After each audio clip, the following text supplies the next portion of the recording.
There we are. Well, good morning, good afternoon, good evening to everybody. How are you all? And of course, we've got my good friend over here, Dale from Coin World UK. And Dale, give us a little feedback. How are you doing today? All right. I'm good. Thank you very much. It's good to see you back here, Skipper. Um, we've had a long week again. I will be streaming on Wednesday, by the way, this Wednesday.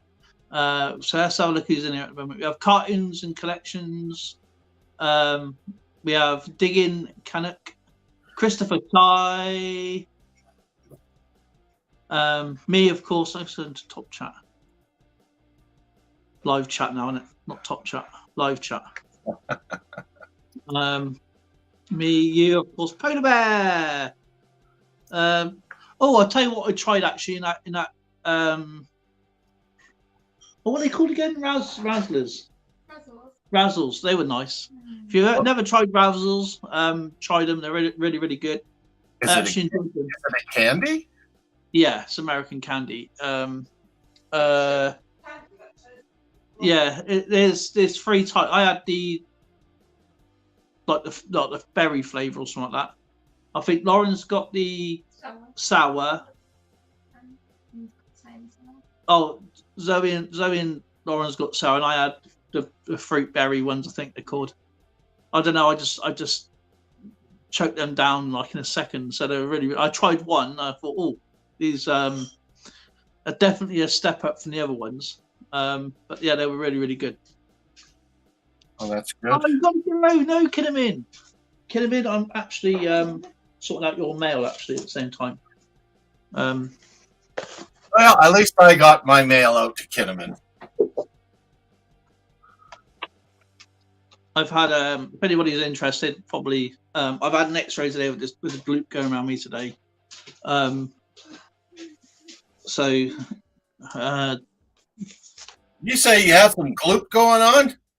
Yeah, that gloop stuff they put in there, that nuke stuff, makes it more brighter. Wait a minute, are you talking about that radioactive, horrible stuff that they? Yeah, it goes into your arm. Oh. I wasn't expecting that. I was prepared for it. And, if I was expecting that'd been a bit of an expectation, but I was only expecting to go with a general X-ray. It's just got to go already. Yeah, just got here.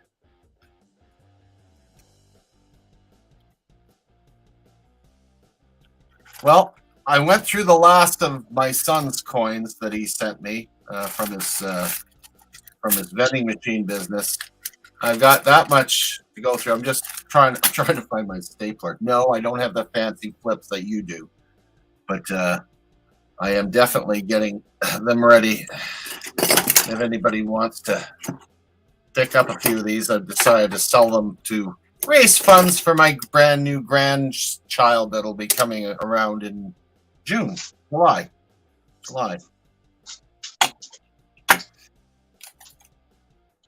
Man, talk about a nice spread for grandkids. I've got grandkids in their 30s, and I'm going to have a newborn.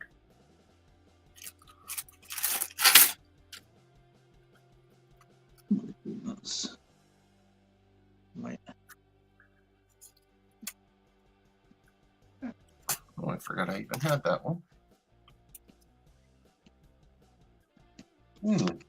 So that's Kinnaman's.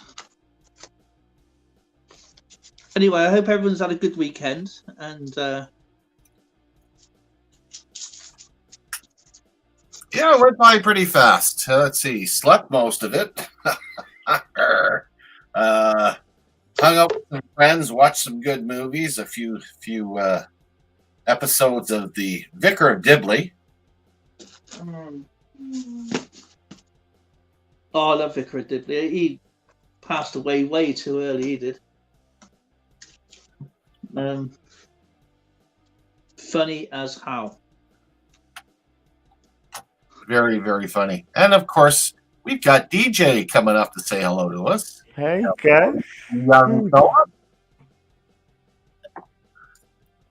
You bobbing around the YouTube world again today?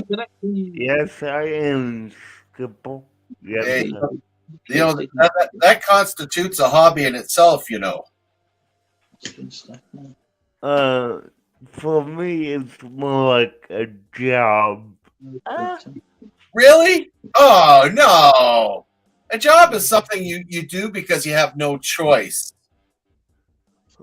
Well, this is a job I do have a choice in, so yeah.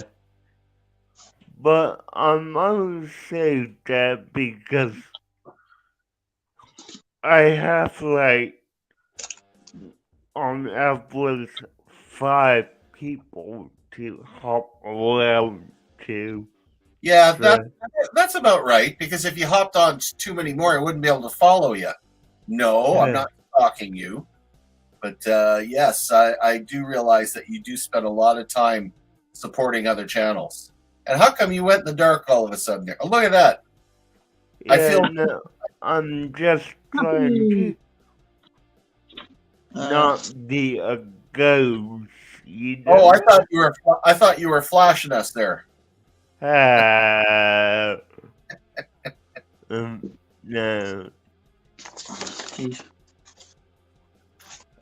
Hey, Christopher, again. Oh, Christopher Ty. Look at them. Cartoon collecting. Cartoons Oh. are collecting. I will have to check your channel out. Sudbury, Ontario. Boy, a long time since I've I've been got there. something to show you, DJ, which I picked up a few days ago. When was it? Because they're shut now. Our bookstore's shut down for some reason. Not enough people reading, or what? No, it's been. I don't know what's happened because it's like a charity store as well. I don't think they got the people going in. I don't think they got the staff going in there, or there's something going on.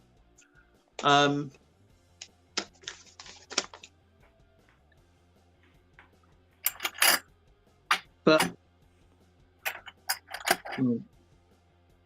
well, you know what? It's getting to be that time of year where our hobbies are going to start diversifying even more than before.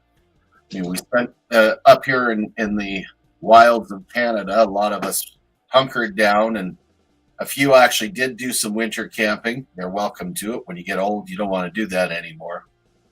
But, we started doing the stuff we could, put aside our metal detectors and magnet fishing and all that stuff, and did mostly coin collecting, stamp collecting, and whatever other kind of collecting you can think of.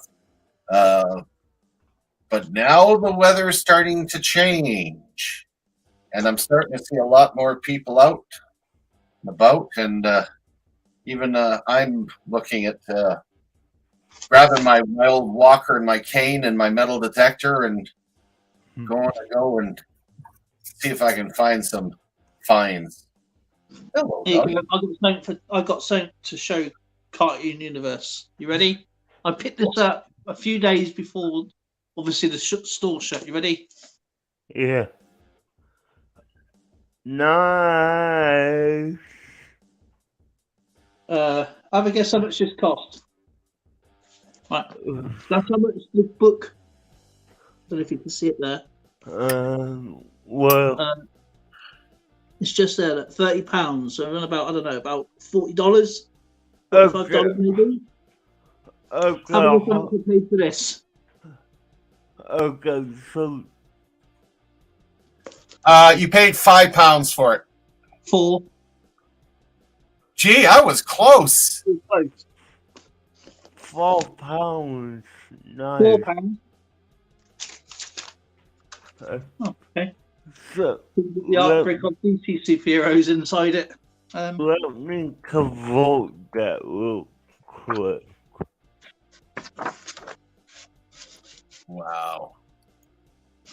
This looks like a great book as well.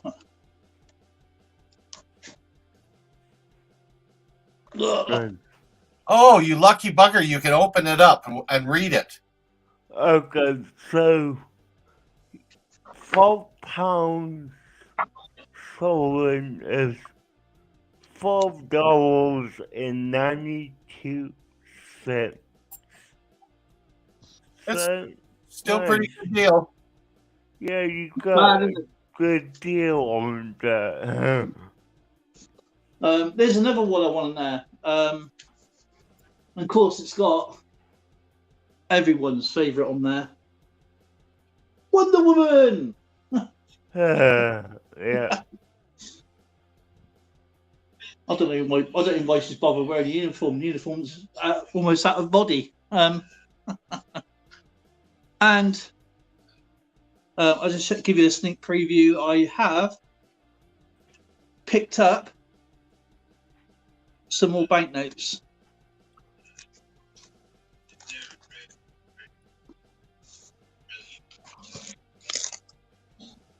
I don't know if you can see them there as well.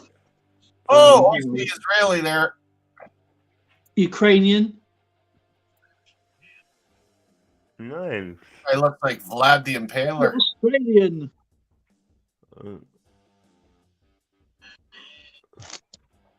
So you saw my Hong Kong one, didn't you? Last time. Yeah, cool. And the Indonesian banknote. Yeah. So it's growing. It's almost I'm almost out of pages now. Living History Mysteries is in the house. Yeah, he wasn't very well either. He's just got over. That's interesting. Yeah, but you know what? I admire how much he's done in the last little while. Even though he's gone through so much, he's done a lot of great videos.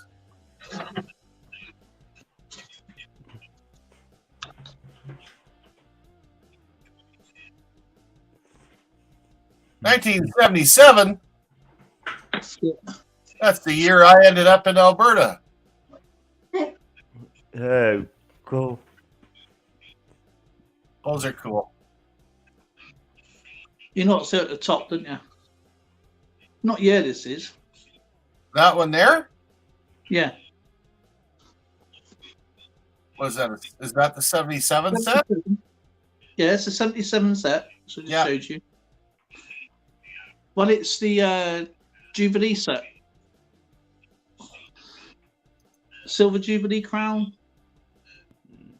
Mm-hmm. And Nice. I've done a video on it. I've already done a video on this. It's just that it'll be out very soon. Because as you know, I'm ahead of myself. So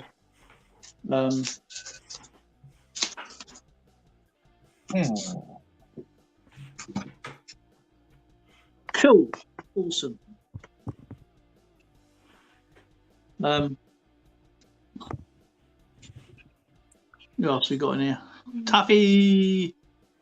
I was thinking, my friend, I think I'm going to start getting into knots and lashings again and start doing up some knot boards.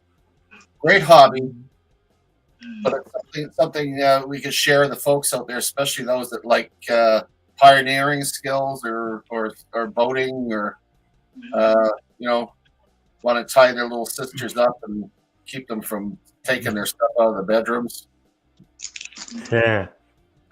I had a joke the other day actually talk about knots. Right. Was it a knot? I got married. I tied the knot with my wife 40 years ago. I'm still hanging from it ever since. Gotta be careful with those ones though. It's so funny. Could end up with rope burn. Oh man.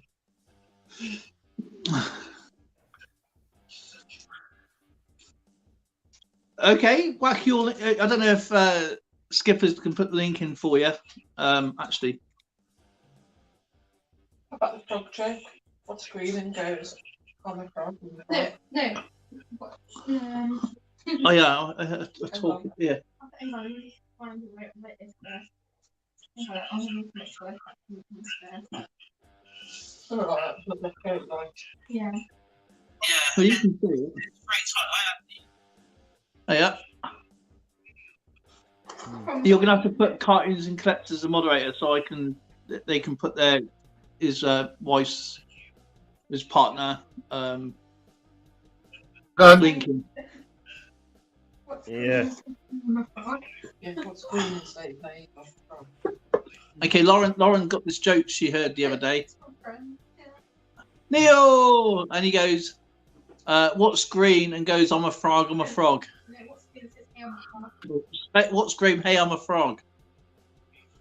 What's green and says, "Hey, I'm a frog"? Yeah. Someone that ate bad food in Montreal. No. Well, my guess would be Dale because No. he is a frog. What? Because I read it. It's a Oh, that's cool. It's a talking frog. Yeah, that's what I say. You talk a frog, so. Ay, ay, ay, ay, ay, ay.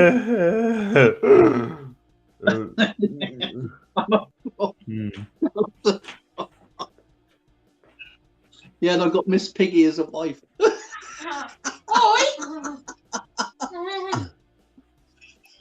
You know what? You have a helmet. You're a bad influence on me. You better have a helmet and a flak vest because you're in trouble. Yeah. It's plain DJ. He's a bad influence. No, I just called you a frog. You would call your own wife Miss Piggy. So that's not on me, that's all you. Couldn't have said it better myself. I'm still wait. You know, he's so lucky. If I'd said that, I wouldn't have gotten a slap across the back of the head. I'd be missing a head. Should we put it to a test? Tracy? Tracy is upstairs and out of earshot. Thank you very much.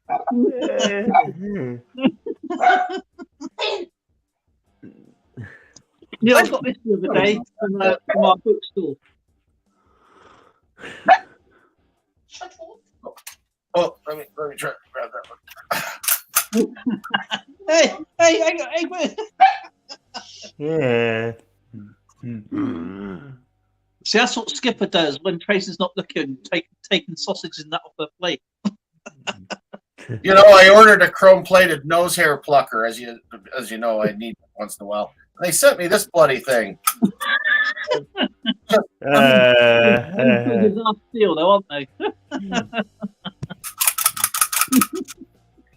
Yeah. He's giving himself a round of applause.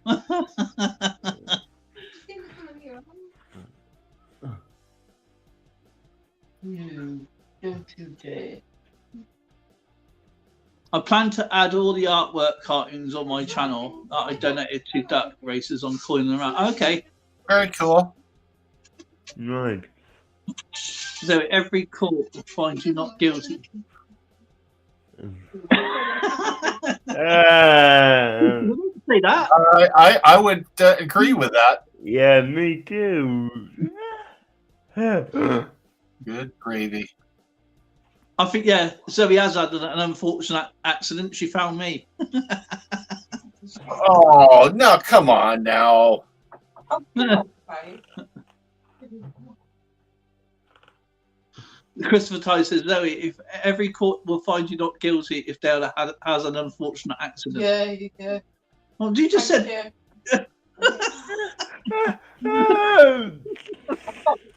You got weaknesses. Yeah, we know that. It's called food.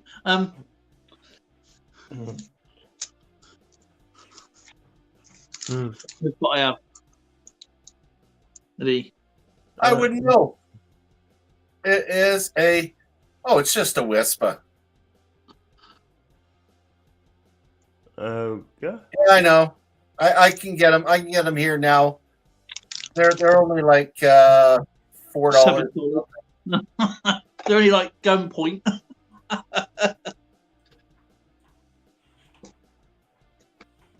I don't know how our British pantry stays open here, other than crazies like me that actually pick up items. Gotta have her crisps, prawn crisps. Ew. Okay.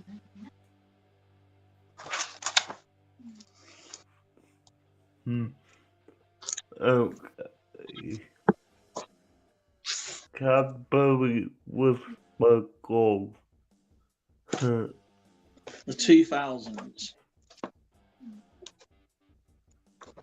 So how is Neil doing?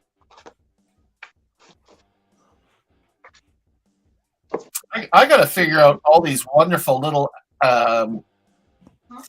things you can do with StreamYard these days that I'm seeing done. Guys like Devil Dog and a few of these other guys are really doing some cool things with it. Same with Gary.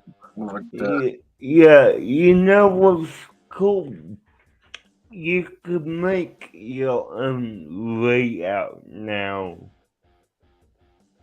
Yeah, you can. You have to pay for full price, though, don't you? For all that. I mean, the plan I'm on, I'm paying $10. All right. Okay. I think that's the same one I'm doing. Well, I am actually going to try streaming on my computer next time. That's what I'm going to be doing. but Yep. yeah, you should be able to do a custom layout if you see the pencil icon underneath us. Yeah, I really want to be able to clean up my StreamYard channel and have little things like being able to do the wheel on it and being able to get the night bots or whatever on their work. I've tried to get them working when who is it, Ernie? I can't remember which one is doing it, or Eddie. I keep mixing up his name. Freaking Devil Dog. Devil Dog Eddie. Eddie. Eddie was showing us how to do that Nightbot. I thought I set it up, and it never has worked.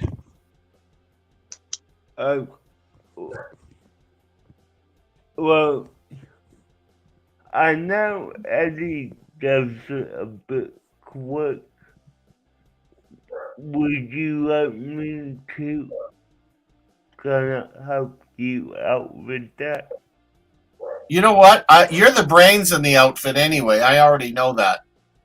So, when we get a chance here, maybe not today, but I would love to learn how to get into this stuff because I'm old school. I'm terrible. I mean, we got all the internet resources, all the YouTube stuff, and everything.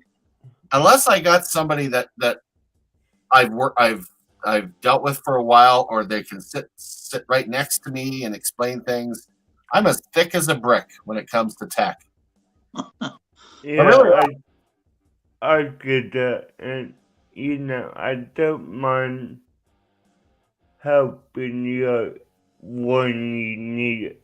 So just let me know. Oh, I really appreciate that. Thank you very much. And that's pretty cool. I have some old banknotes, but nothing like that. No. Wow, 1878.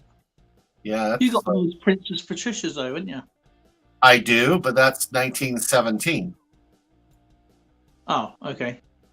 and I think that's my oldest bill. I have a lot of coinage that's older.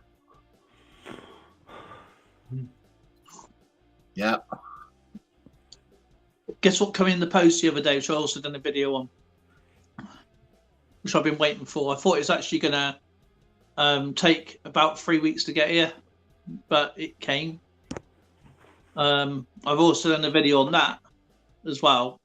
So I've already got the coins, but I've done the video in a couple of weeks. So because I always do it on Thursday, so it's not oversaturated.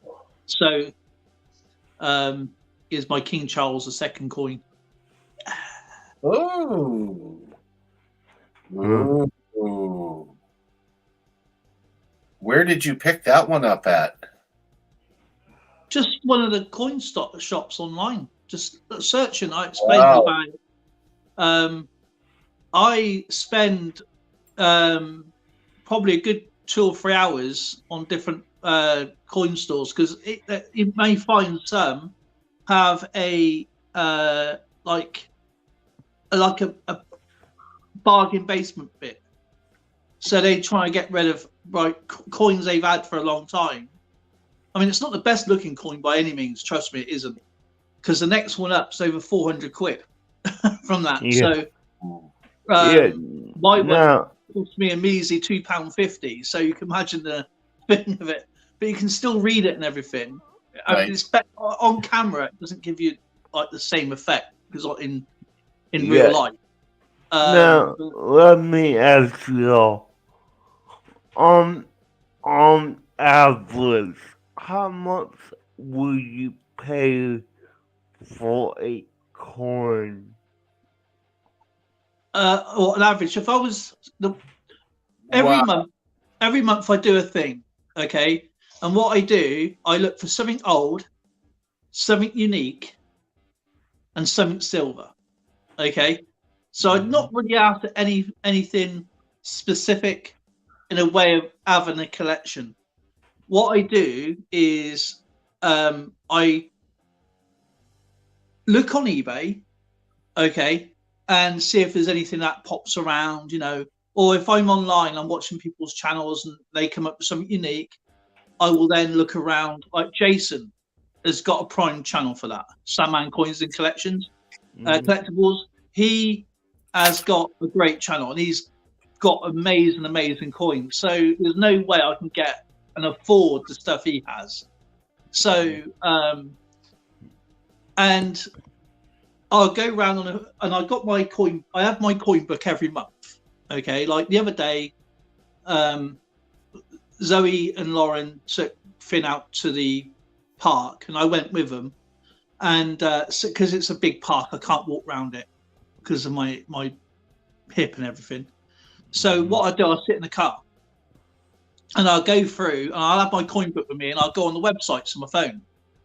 So I will then look for an option. So I'll have eBay open. I don't buy from eBay, but I'll have an eBay option open, and then another window for my coin thing. So, and all the ones I look for is BNTA registered. That's British Numismatics Trade Association. It's very important because if you get something that is dodgy, you can report it to them and they will sort it out. It's like a big governing body. And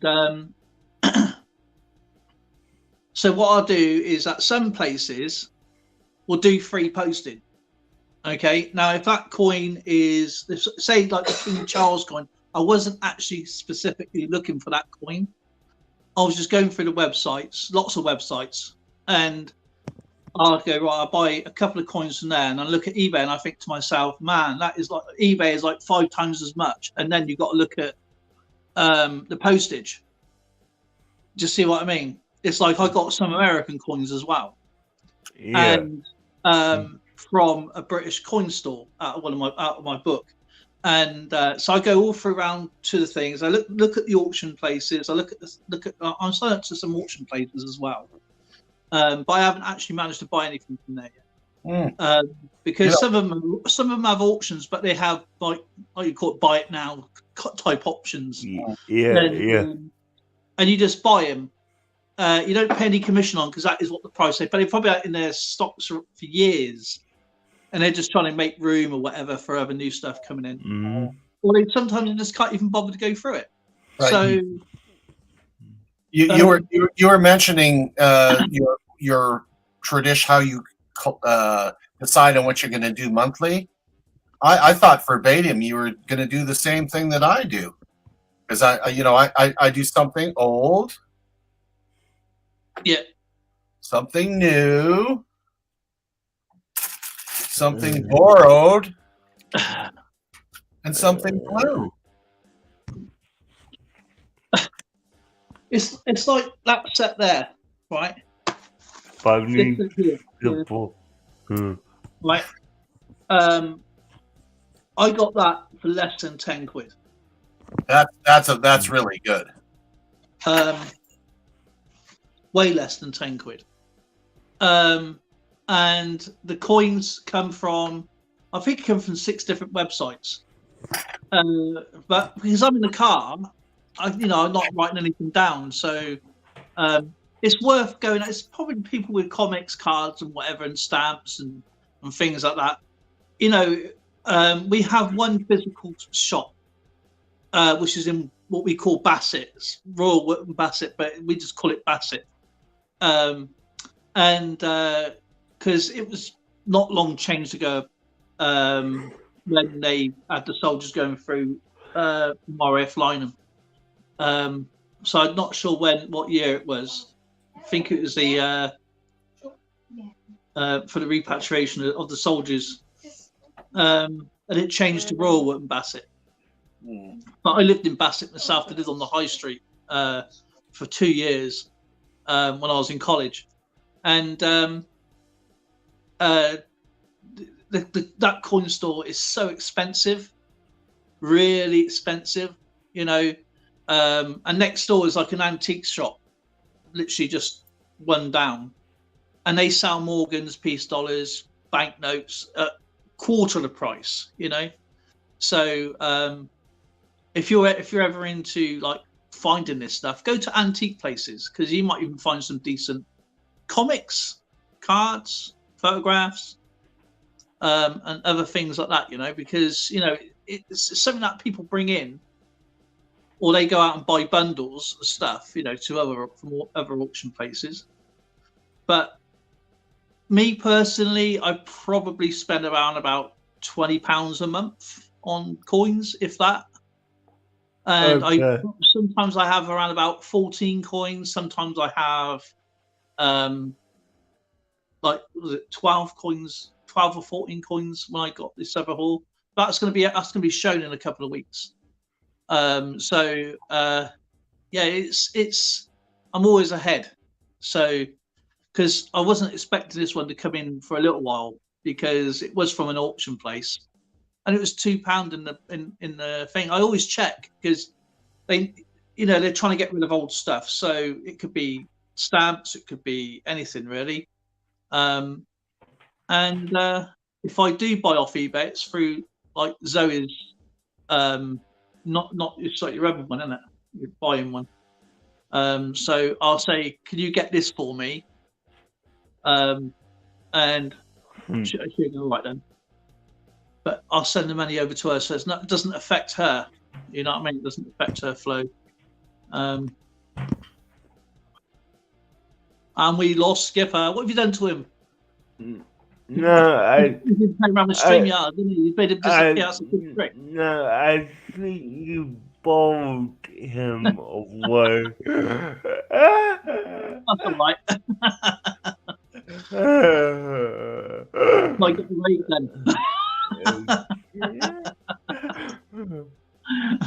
But yeah, no, that's cool, Dad. No, I'm just advising people. I just advise people just to search. It takes a couple of hours. It's like looking for a holiday, isn't it? A plane. You ain't gonna get on the first one you look at. So no. There he is. Look, he's a little circle. Yeah. You should learn.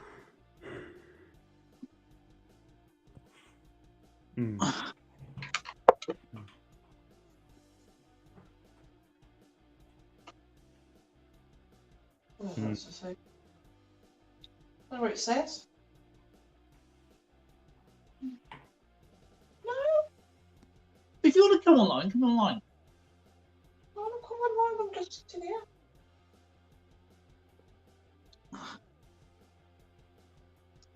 Sometimes your local thrift shop has coins.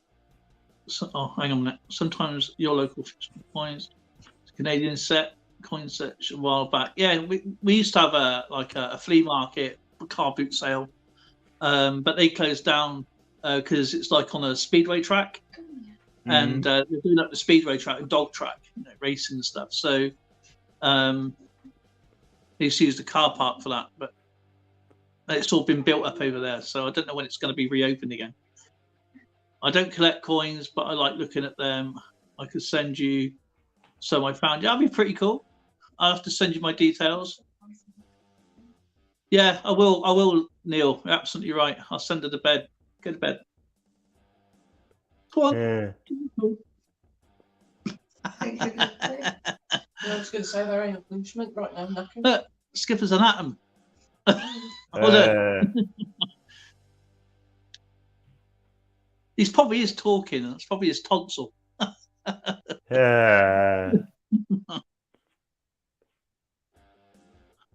But you know, I don't.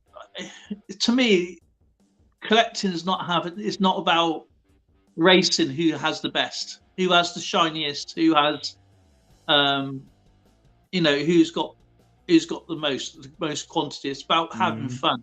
Is my part of it, you know. Yeah, I get it. I do. I mean, I was just curious because I know some people, not yourself, who would spend those outrageous amounts of money on a coin that, you know, some people do. Yeah, I get it might have value to them, but I don't think, like, from me recently, I would say top dollar I would probably spend it around $50 per. So you can still get some good coins for $50. If you spread it out, you can probably get a lot of good coins. Yeah. But if you're buying something really specific, like say, silver, you can get something half decent. I wouldn't say. I mean, because you get these special sets that like 007s and stuff like that. Yeah. You know, the last place I'll look is eBay for that sort of stuff because they're overpriced. You can certainly look for some great silver, especially because I think the Royal Mint. Again, I wouldn't buy anything from the Royal Mint unless I was invited to. I've only ever bought a couple of things from the Royal Mint, as you know, lately. And that was a mule coin error coin. That was 300 quid. But the actual proper price of that at the time, it was 2014, would have been about 650 pounds, I think it was. Okay. I had an invite of 300 pounds, and I said, you know, I can't afford that in one go. Hey, Skipper, it was. I got kicked off my computer because it's not working. Yeah, but yeah, I definitely get that. I mean, you know, going to triple digits to buy one coin to me seems insane.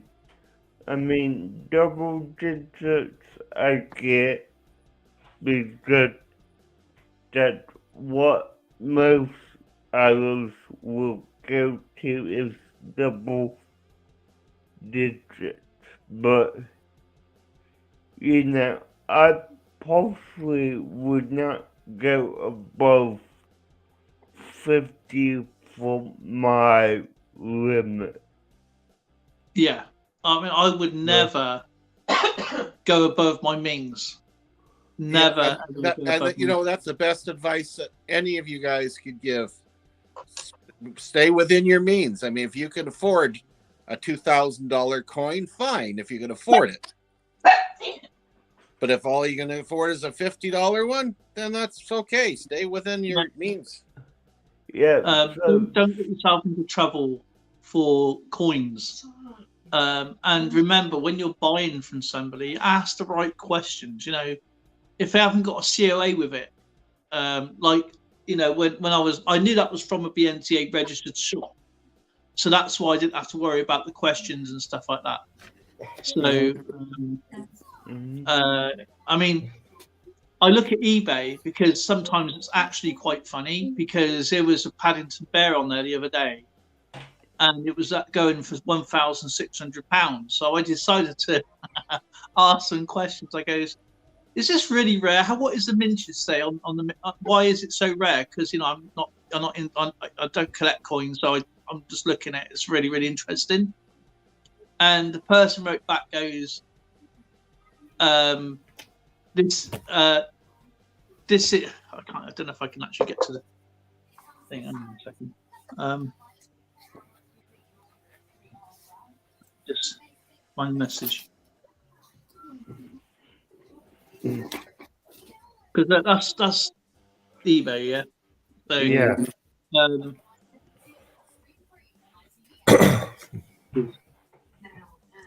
Nice to see you there, Kyle. Hello. Yeah, 1,300. So I asked the question. They got a reply, and it said 9,001,001 vintage according to Change Checker. Thank you for your message.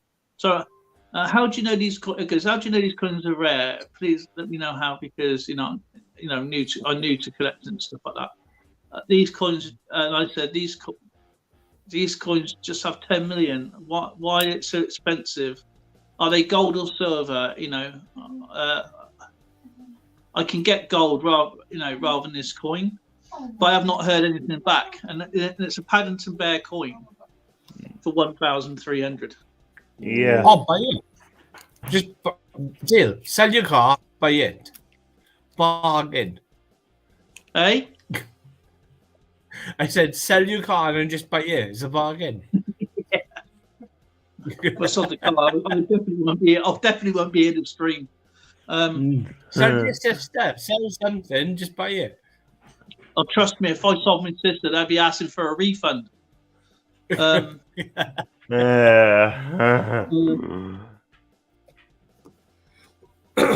I had a But few it's new like- things come in this week. There's some great coins on there. So I look for this something like this, yeah, like the Jubilee sets and stuff. Then I go on to my coin books to see what I can get something equivalent to. So that is what I tend to do. What have I searched? There's another Paddington Bear down there. Look, for 4,500. That's so cheap. Can I get it?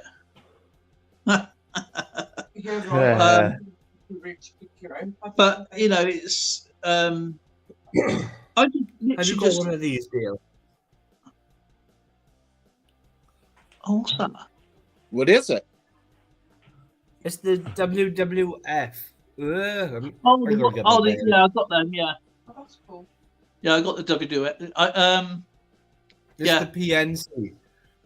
I like it on the. I don't know. Nice. Guys, I will talk to you later. They are really, really nice. Is that a threat or a promise?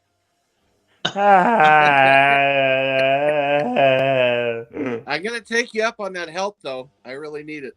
Yeah, I mean, Jeff, you got my email. Yep.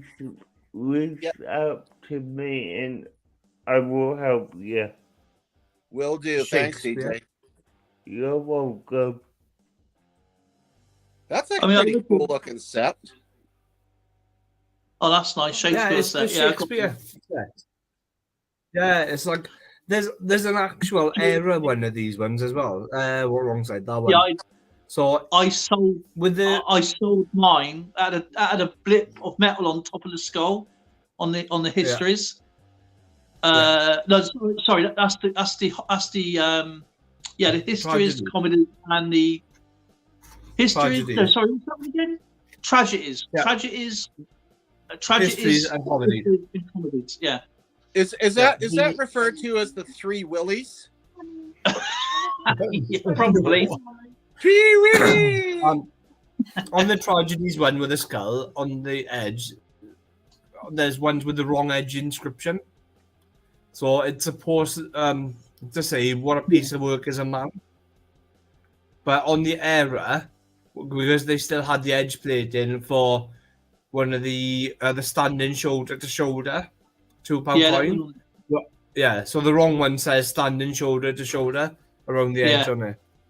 You do understand Um, that one line was not done by William Shakespeare. It was done by his wife.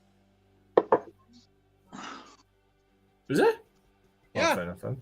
Well, he wouldn't be saying something like that, would he? Well, One of we the lost old Egypt. bank. One of the old banknotes here. I gotta take a look at this thing. Oh yeah. This is Golden Jubilee commemorative, so it's got the £5 coin. That's my favourite £5 note. That is. I love that colour. Nice display. I'd have that in a freaking frame on the wall. I've got another one now. Well, I've got two more left. I had these through last week. Yeah, because we're Monday today. So it would have been last week. 1977. You is one that you would probably like, Skip. Oh yeah. The Battle of Trafalgar. That's not the Lord Nelson one, is it? Or has it got Lord Nelson? Oh, it has got Lord Nelson on it. Yeah, Yeah. it's got both £5 coins in it. Is that Um, the ship that I walked on? That's the HMS Victory, isn't it? I've been on that ship. Yeah. I don't know. I actually I keep stood at the forgetting very that ship. spot where Nelson bit the bullet. And he went down into the sick bay in the middle of the ship. Oh, I forgot to. Sorry, this one as well. Skip. Oh, Valor. Ooh. It's the Victoria Cross and Heroic Act, 50 pence. Yeah. You got a couple of them, haven't you, Skipper? Aye.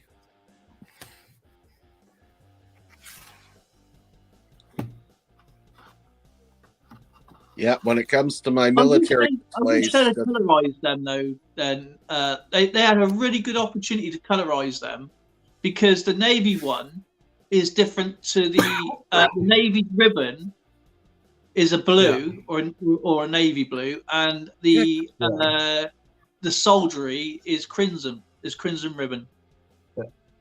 That's the same banknote as the other one. It's just got a different crown. This one's the Queen Mother. Oh wow! take care, blister and Yeah. barnacle magnets. I'll send you an email, Mister N.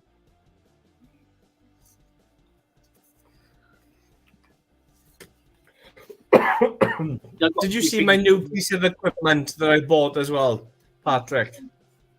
I don't know. Is it for coin collecting or something else? Scope. I bought. I've gone all like 18th, 19th century at the bureau. Ooh. So in my bureau, it's got like different slots where, like, when they used to write letters and stuff, that you put Yes. envelopes and Oh, Put the another step in. desk.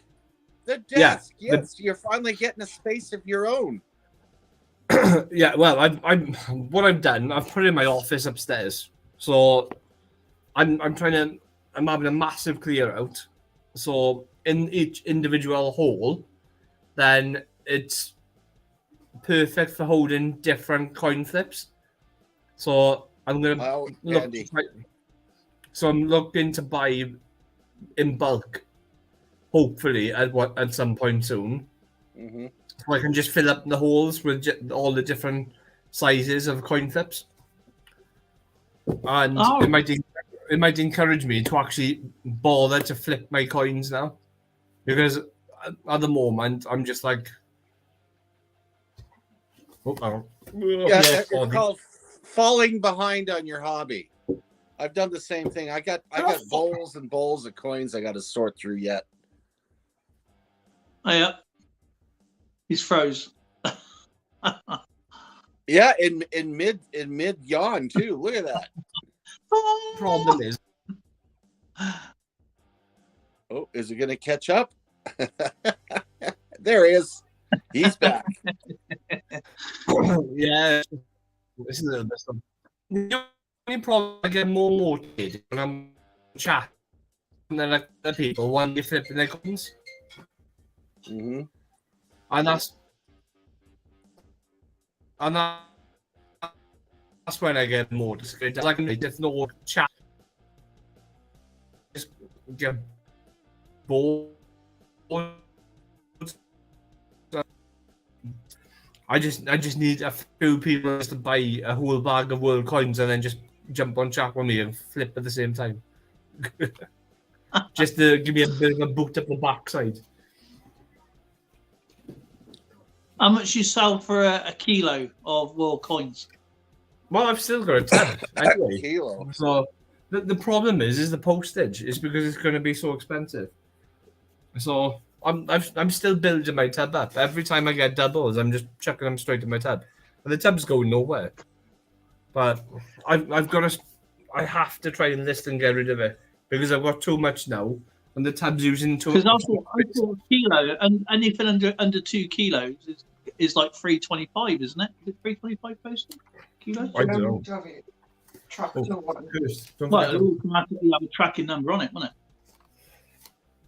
Yeah, but yeah, it has a tracking number. Hey, up, he went lightning speed then. Do you see that? Wow. I don't know. We were getting such nice spring weather here, Marlon. He and- went from a 45 to a 33. Oh. I got one of these left as well, which I've got on eBay. These changed what- today. No, yes. Yeah, today. Sorry. That's the Hang on. Dumbledore. Harry Potter. Potter. Yeah, I've got one left of them. And I'm hoping to go as soon as possible back to the mint to get the latest one, which is the Hogwarts Castle. So how much you selling them for out of? £19 each. So I off eBay. I let them go for £19. On eBay, they're £22.50. And how much are they from the mint then? For, if you can get them from the mint. £7.50 each to mint. Right, okay. So by the time you go down, you factor in the ticket price, the petrol and everything. Mm-hmm. It's like if me, my wife, and my daughter go, because my wife's registered disabled, I go in as a carer, and my daughter's under 5, so she's free entry. Yeah. And then you're allowed to buy 3 coins per person, so I can get a maximum then and just get 9 in because it works out more economical that way. So the ones that I sell, I cover my petrol and the cost of the tour and everything, and then I just keep the rest then. So it means I've got 3 coins. That's actually really, really neat. Mayor's videos and treasure hunters. I'm the cheapest. I'm the cheapest person out there. I'm getting like some of the ones that I've sold some to in before are asking me just to get a list together to like for me to put their name down because I price them fairly. Mhm. When they selling on eBay for £25 a piece. So like when I'm selling them for £22.50, the £2 like the extra covers some of the eBay fees and the postage Yeah, as well. Mhm. I get that. So I don't get as much off eBay, but I still try and price them fairly. As like I did like three tours for the Dumbledore one, where I had like nine of each. The first time that I went and I priced them up, for that I sold 7 within an hour, basically. Because I priced them so fairly, people just wanted them.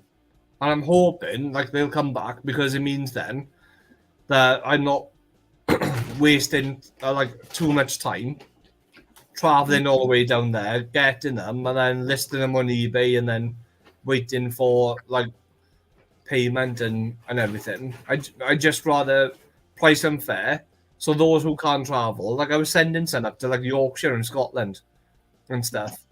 So it's more economical for them just to buy one off me, Yeah. especially as I'm the cheapest. Because there's no way they're going to travel down from Scotland for 20 quid. The tour tickets are £15 by themselves. Yeah. Mm. So like, but if I just want to cover my tour costs and stuff, and the price of the coins, I need to sell 3 anyway.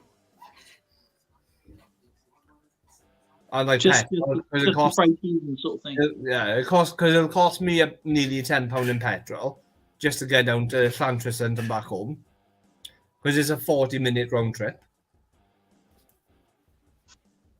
both ways. So I'm half tempted just to try and maybe go down tomorrow by myself and just pick up 3 just so I've got some.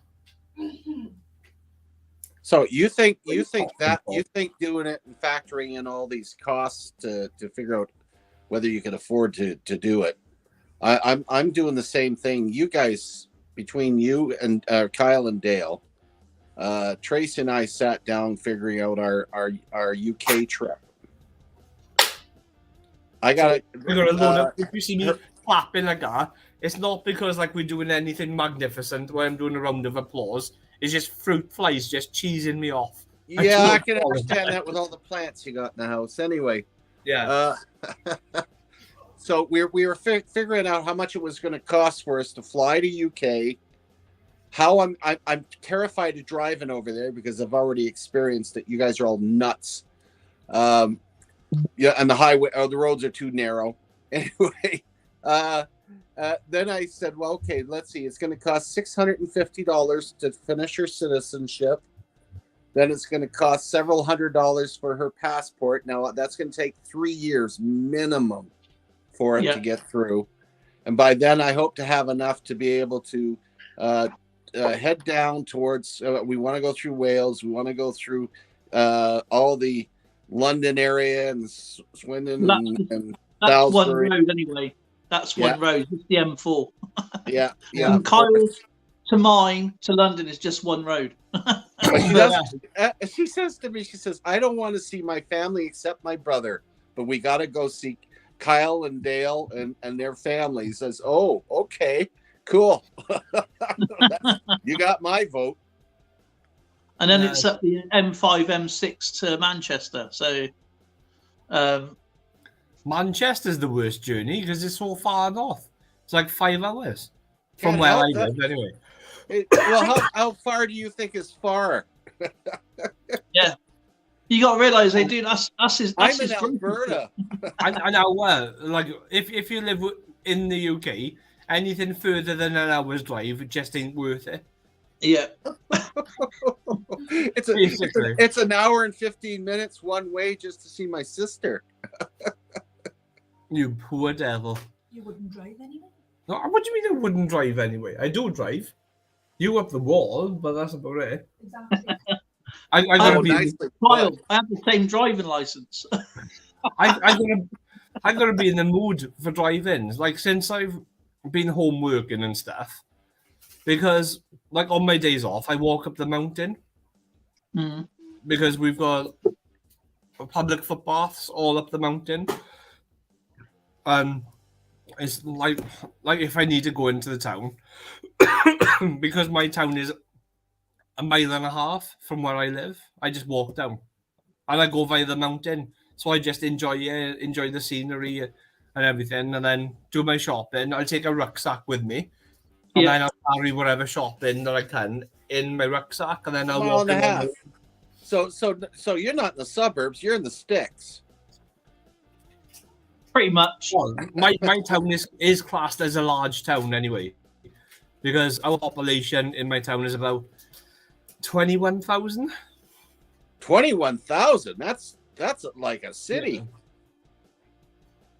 Well, Is our it? town where I live, you're talking 250,000, probably 300,000 now. Oh wow. So, and that's a town. And he lives, obviously, you live close to Cardiff, don't you? So that's going to be a city. Yeah. So, But don't forget, the whole population of Wales is 3.4 million. yeah. So it's like a large town in Wales is like 20 to 30 thousand. Yeah, Edmonton, where I'm living, it's 1.1 million right now. You're spread out like, Huge. Yeah. You know, we have a ring road that goes completely around the city, and it would take you 2.5 or 3 hours just to go around the city. Well, if you went in a bus, like around where I live, it'll probably take you all day because bus services have just gone ridiculous now. Yeah, they canceled all our bus services here. We don't have buses to go to any small towns. Nothing. It's ridiculous. They want people to use public transport because of like the environment and stuff, and because it's supposed to be more in together. Then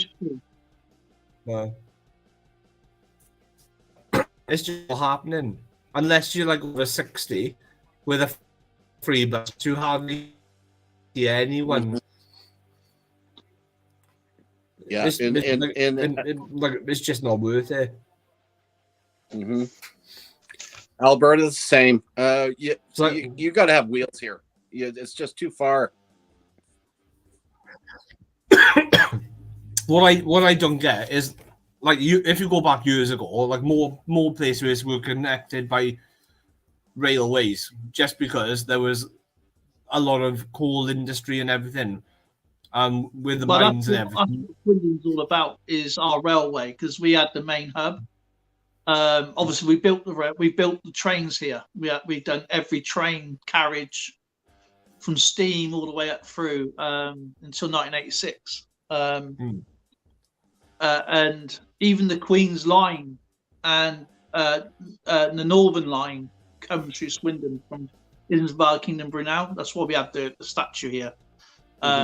And obviously it goes all the way to, obviously you can get to Oxford as well. So it's a hub for Oxford, Reading, Slough, Paddington, you know, the main line, all the way through to Bristol, Park End, or Parkway, Bristol. And then obviously you change north, or you got on another line that goes all the way through Wales. I think it's I'm not sure what it's called now, but is it country? Virgin trains go like north and south. Then you've got the country trains or shuttles, which go east to west. But Swindon and Swindon Line is the major route to go to the south and to the north. So that's why we were heavily bombed during the war. But they missed the railway. Even though you can see it from space. I don't know how the Luftwaffe missed the railway, but they managed to hit the canal. You know what I mean? And some of the surrounding buildings. So we were quite lucky that it didn't hit the railway so much. But yeah, it is massive. And we used to cross. I mean, it's like 24 lines when I was a kid, and we used to cross them to go to swimming or into town. It was like if we walked the long way around, it was like almost like a 40-minute walk over the bridge and whatever. But just running across over the tracks was 5 minutes. You know what I mean? So obviously didn't have electric trains so much growing up. It was like they were like the 125s were introduced in the late 70s, 80s. But then they weren't obviously electrolyzed. So they put all the fences up. So in the end, you had to go long way round. But yeah, it was 24 tracks wide. I don't know how they missed that. You know what I mean? It's huge. Stretched for. We actually found a video online, didn't we, in 1966, right? A tour of Swindon Railway, and the place was even bigger. And I remember it coming from our road and going all the way down. I can't. I mean, it was massive. It was a massive hub. But we used to cross it like it was like a normal road. You know what I mean? Just under the fence and dub over the tracks. You know? But yeah, climb up on the platform. Yeah. So bloody kids again. Mm. Oh yeah. It's like like from like back in the day, like when everywhere was connected. My nearest city is Swansea. Yeah. Like, it's quicker for me to get to Swansea than Cardiff because of where I live. I got to drive down to the M4 and then get on and then travel all the way down to Cardiff. So, but where I live in the valleys, if I just drive over the mountain, then it's half an hour, 35 minutes maybe into Swansea, depending upon what the M4 is like, because the junction I get on is ridiculous, because on that part of the M4 is reduced speed limit down to 50 miles an hour. Yeah. What? Yeah, it goes I will- down. God, they keep this going. We're all going to be back in a Model Ts. It might as well be. Well, you went. They've just done that. They've reduced the speed limit here. They reduced it in the neighborhood by 10 kilometers an hour. It was slow before. Yeah, the Welsh Assembly government are trialing restricted built-up areas and stuff, like certain roads and stuff, instead of 30 mile an hour, which is the British standard, down to 20. Mm. And that's going to cause like so many issues. It's like on the junction I just mentioned about, just on the M4, since they've reduced it, that junction down to 50 mile an hour and enforced it more heavily now because they've got like speed cameras and everything all in that area, the traffic's probably got worse. Mm. But they're reducing it because of so many accidents. And they made something worse now because they wanted people to take their time more for a steady flow of traffic, but nobody wants to let anyone off on the slip road onto the motorway. If I give you a perspective, because today we would live, I don't know if you can see it, we would live about here. I don't know if Skipper can, if I blow it up a bit bigger. That's part of the railway works. That building's still there. And then we used to cross all this. This is just a little, and it spread out into those little groups. And that's where we live today, around about here. So it was a massive rail yard. Yeah, this is just a small part of it. This is going back during the 60s. That's what I'm saying. That's the railway works there. Yeah. So how they missed that, I don't know. Wow. Everything around it, apart from the tracks. It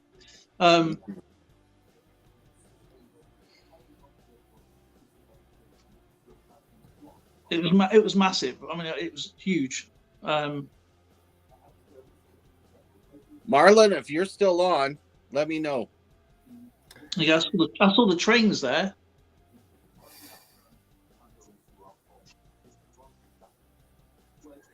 It's not like it was like these days, like since COVID and stuff, and the like rail travel has suffered, and it hasn't recovered because like most people, like there's loads of people still working from home, so it's like I think rail travel was struggling before COVID, Mm-hmm. but and it's something like about it's like 80%, 80 to 90% of what it was before COVID. Now, because of the way everyone is, there's more people doing hybrid working. You might do Yeah. 2 days in the office and 3 days from home. Me and Stephen was going to get a train to Cardiff to watch the Welsh Open snooker final, and we watched them all in the afternoon sessions. And get a train to Cardiff for me and him, a normal railway, not searching for any kind of search engine from the railway network rail, would have cost over 300 quid for return. Did you go on the Travel Line website for an early bird? No, I said without actually looking for on there. We just went on how much it would be going to the ticket office to get, you know, a return for two adults. Return was over 300 quid. Ticket office is like the worst place to buy a ticket. And, because they expect people just to, because they take advantage of people. They just turn up. Yeah. Because like last minute travelers, so your ticket is like sometimes 3 or 4 times. Yeah, it is, and that's been rising up and up and up and up. But obviously, if you like Trainline.com and search engines and stuff like that, you're looking at a quarter of the price. That's why I said, you know, we drove down. You know, we drove down actually, but my friend was adamant he wanted to go by train. I said, look. We just go to the ticket office because Steve, he's not very internet minded, so to speak. He still lives in a cave, you know. And he goes, I'll go to the ticket office tomorrow and get a ticket. And I said, I'm not paying ticket prices to go on a train. Oh, it'd be easy, wouldn't it? Right. And we had this sort of not argument, but discussion. I said, Stephen, you go to the ticket office, you'll be paying 4 times as much. And goes, let me sort it out online, and I'll find out. And then we just went in the end. I just booked an hotel. The hotel was a Holiday Inn in Cardiff. There's 2 in Cardiff City Centre. One is by the shopping centre, and the one is at the top of town, more or less down by the Millennium Stadium area.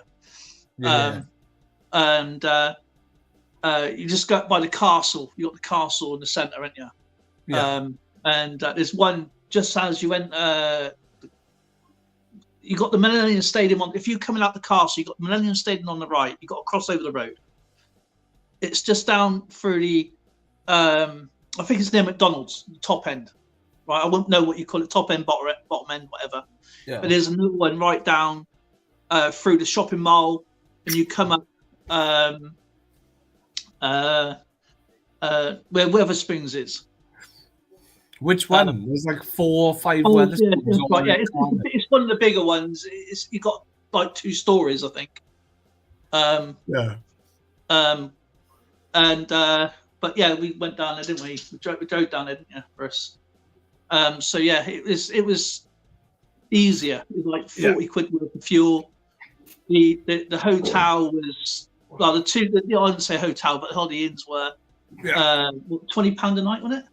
About 40 quid. And we had a good time, you know. It was all right. It was a good time. It was just easier to start. The only difference is when we booked the hotel, it was supposed to have a breakfast. Yeah. But the one we booked in, the Holiday Inn that we had, didn't have a breakfast facility, even though they charge us for the breakfast. Right. So they gave us the refund for that, didn't they? So it was quite good. But yeah, it was all right, man. I still got the that final, and it's actually quite funny because that was done in March. Actually, it was 2 years ago this month. 3 years ago this month. And we went down, and they were sponsored by a Chinese company, and the sponsorship had Wuhan on it. And where did the thing start? Wuhan. Fair enough. So yeah, it was about 2 or 3 weeks before lockdown, wasn't it? Mm.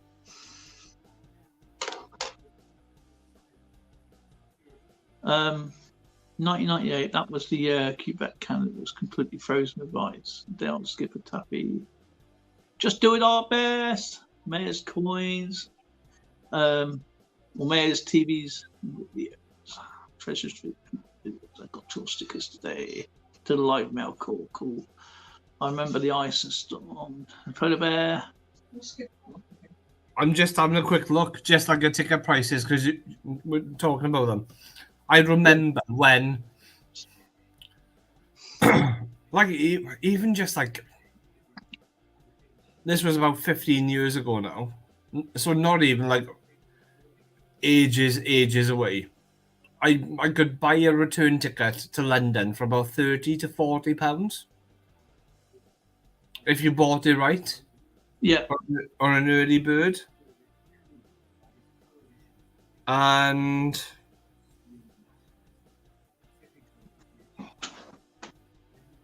it's not too bad actually. For a super off-peak ticket, it's £102. It's still expensive though for one person. Well, when you compare it to Megabus, which is £2.50. Yeah, but the thing is though, you're not traveling around the edge of the country with a Megabus. Literally, and it's like I said, it was like my closest city I can't get to, like if I want to go by train, because all of the old railroads over the mount, like from where I live over the mountain, are all shut. Yeah. And all the tracks been ripped up and stuff after the coal mines and everything went and stuff. Yeah. So like my only train station in my town takes me to Cardiff. All right. Okay. So you just got like a shuttle train goes straight for it in. Yeah. So it's because it's one of the South Wales Valley lines. It's like the valleys, it takes us down into Bridgend and then down to Cardiff then. But if I want to go to Swansea, I've got to go to Bridgend, catch a train and backtrack on myself then. Oh god! Swansea. Yeah, you got to go up and back down again, basically, didn't you? Yeah, so it's like, right, Cardiff. I remember when $100 could get you a lot of groceries. Well, yeah, I mean £100, £100. We used to. I'm not sure Kyle would remember. If he's a bit young for this, but his parents would know this. We'd pay one bill. That was your rates, your rent. Your rates was your like electric and gas, and then your rent at the same time. And you had a rent card, and that was like £2.50 a week. So it's like about £10 a month. Yeah. Until 1990 when they brought in poll tax, and then instead of having one bill, we had 1, 2, 3, 4 electric, gas, rent, and poll tax. So we ended up with 4 bills, 4 separate bills.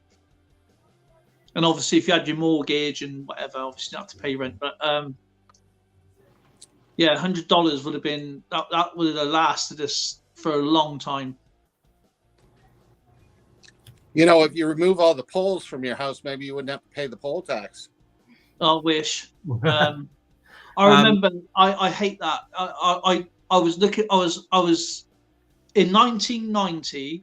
Yeah, because it didn't come here until 1991. It started in Scotland and it went down.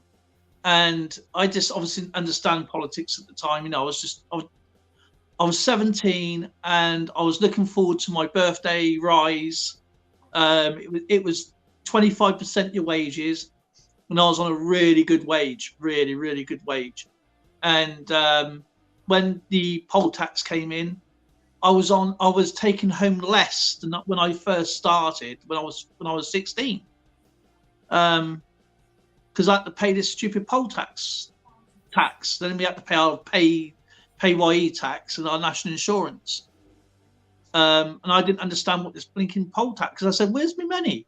You know, I just turned 18. I was expecting me 25% wage increase. You know, and no.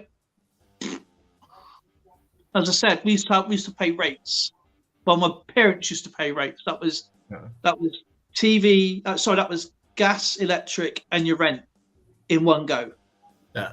You And then don't do anything like that now because it's easier just to split it up because that's how they make their money then. Well, it was cheaper because nothing was privatized. Everything was governed. Yeah. And when Margaret Thatcher sold everything off, it was open book for electricity, open book for gas. Your rents went up. They stopped business rates, because that was all going into business rates. You see, that's where your rent was. And then you end up with poll tax. It wasn't just one person paying council tax. Everybody in the household paid poll tax. So my brother, my sister, my other brother, and me, my mother and my father were all paying 7 poll taxes. So it was expensive. You know, when you get a hit like that, it's a big hit. It wasn't like the council tax today. You know, it's you just pay it one household. Yeah. I'm sorry. I don't think we should pay income tax. Period. No, we income shouldn't. tax. Yes, We sales shouldn't pay tax. income tax. I can see sales tax, but when you're being taxed on your income as well as buying things, that's both ends. That's a double tax. that shouldn't happen. Yeah, I totally agree with you. I'll change the subject really quickly. Like, I have to go back to what we were talking about. Megabus. Yeah.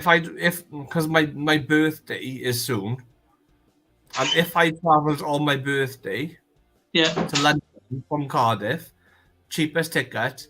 Bearing in mind, a return to London and back on the train is £102. Just one way without purchasing the return ticket on Megabus. The cheapest ticket I can buy is £6.83. Poor. But how long was the trip? 3 hours and 55 minutes. Oh, that's not too bad. I thought it'd be actually about a 6-hour trip, to be honest. That's not too bad. But And that's I from bet you Cardiff. National Express is worse. I bet you National Express is probably around about the £80 mark.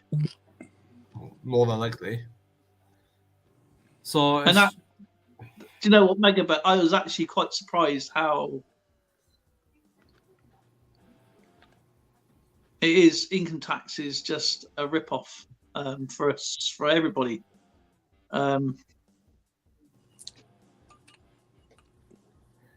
we shouldn't be paying taxes on money we're bringing in. The thing is, they want people to try and be like richer, and they sell like the benefits of working and stuff. Well, the benefits of working benefit the government more because they're getting more money. It's like with inflationary rates as there is now, it's like they were expecting inflation to go down slightly in February. It went up by 0.3%, but they're expecting this month, when they're announced next month, to drop. All projections say that in the UK by the end of the year it's going to be about 2.9% inflation, which is livable with because it's like very, very minor and steady increases, not like the ridiculousness that we've had like for the last year or so. But like even when if inflation drops down that much, savings interest rates are going to plummet.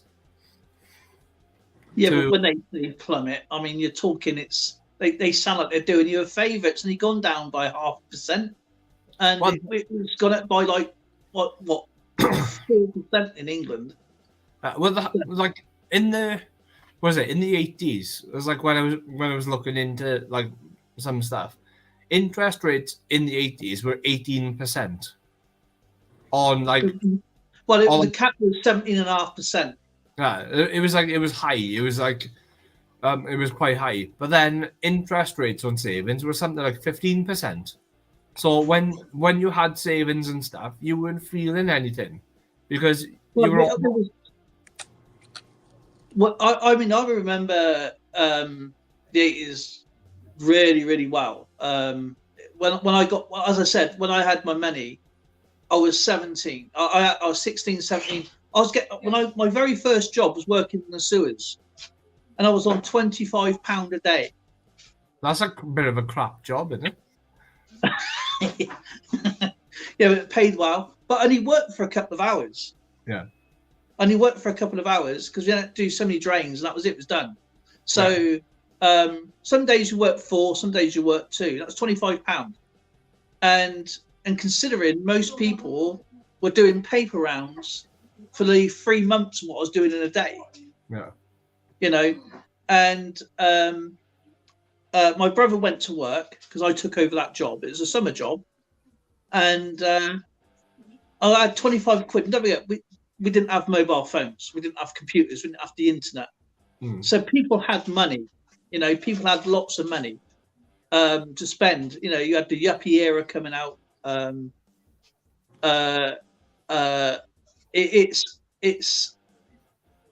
It was. I think to me it was a good time because I was learning to drive. I passed my test in 1990, and when obviously council tax, poll tax came in, I thought, how the hell am I going to pay for my insurance? But luckily, my brother paid for my insurance, my car, because it's like a present to say, well done for passing your test. Luckily, you know, I was riding my motorbike at 16, so I had transport anyway.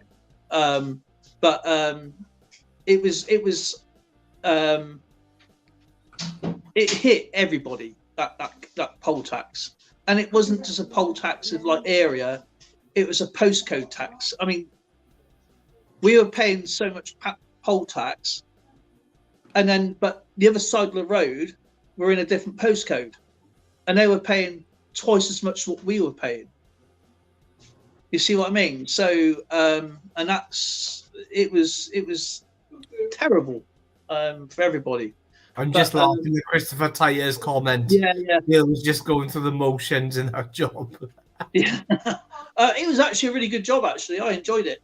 I did it for 4 weeks. I did it through the summer, and I did that for.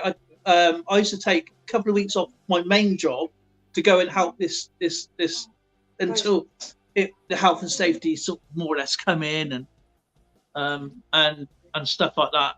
But then I obviously I had my full-time work and I had other commitments as well. So and he went on to the water board permanently, so I couldn't do it that way. So I had to give up. Okay, I'll be back in a minute, guys. And he's gone.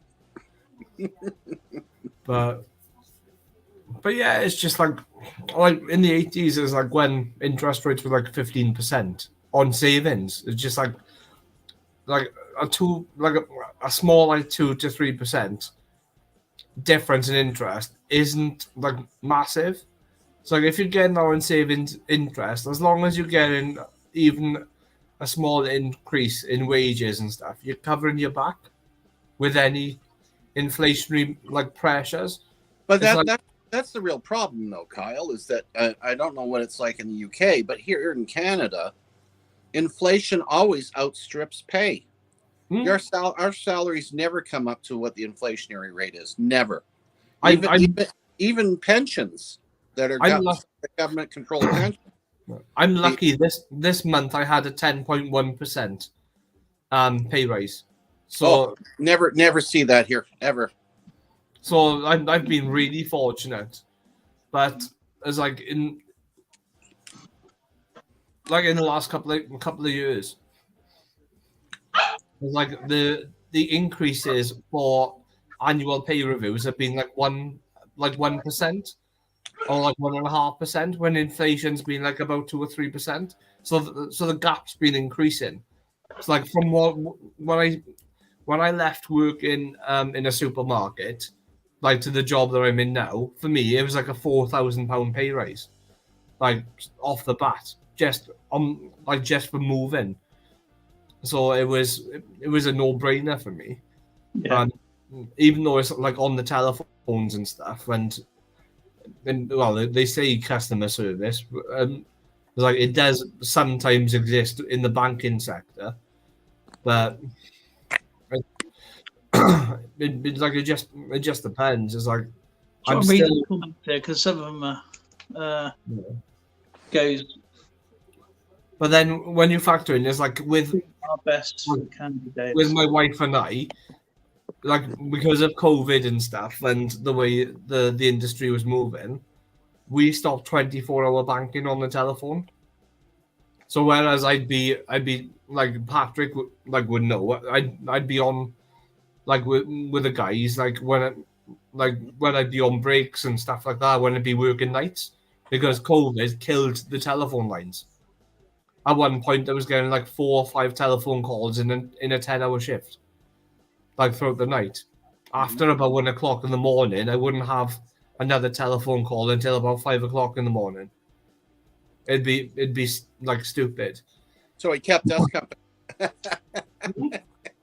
So it was like, I got so much done during that time though. It was like if I had to do any other stuff for work, like any like online training that they were doing, we just do it. It's like I'd get it caught up with most of the stuff that I needed to do possibly for the week in the first like 2 or 3 hours of my shift sometimes.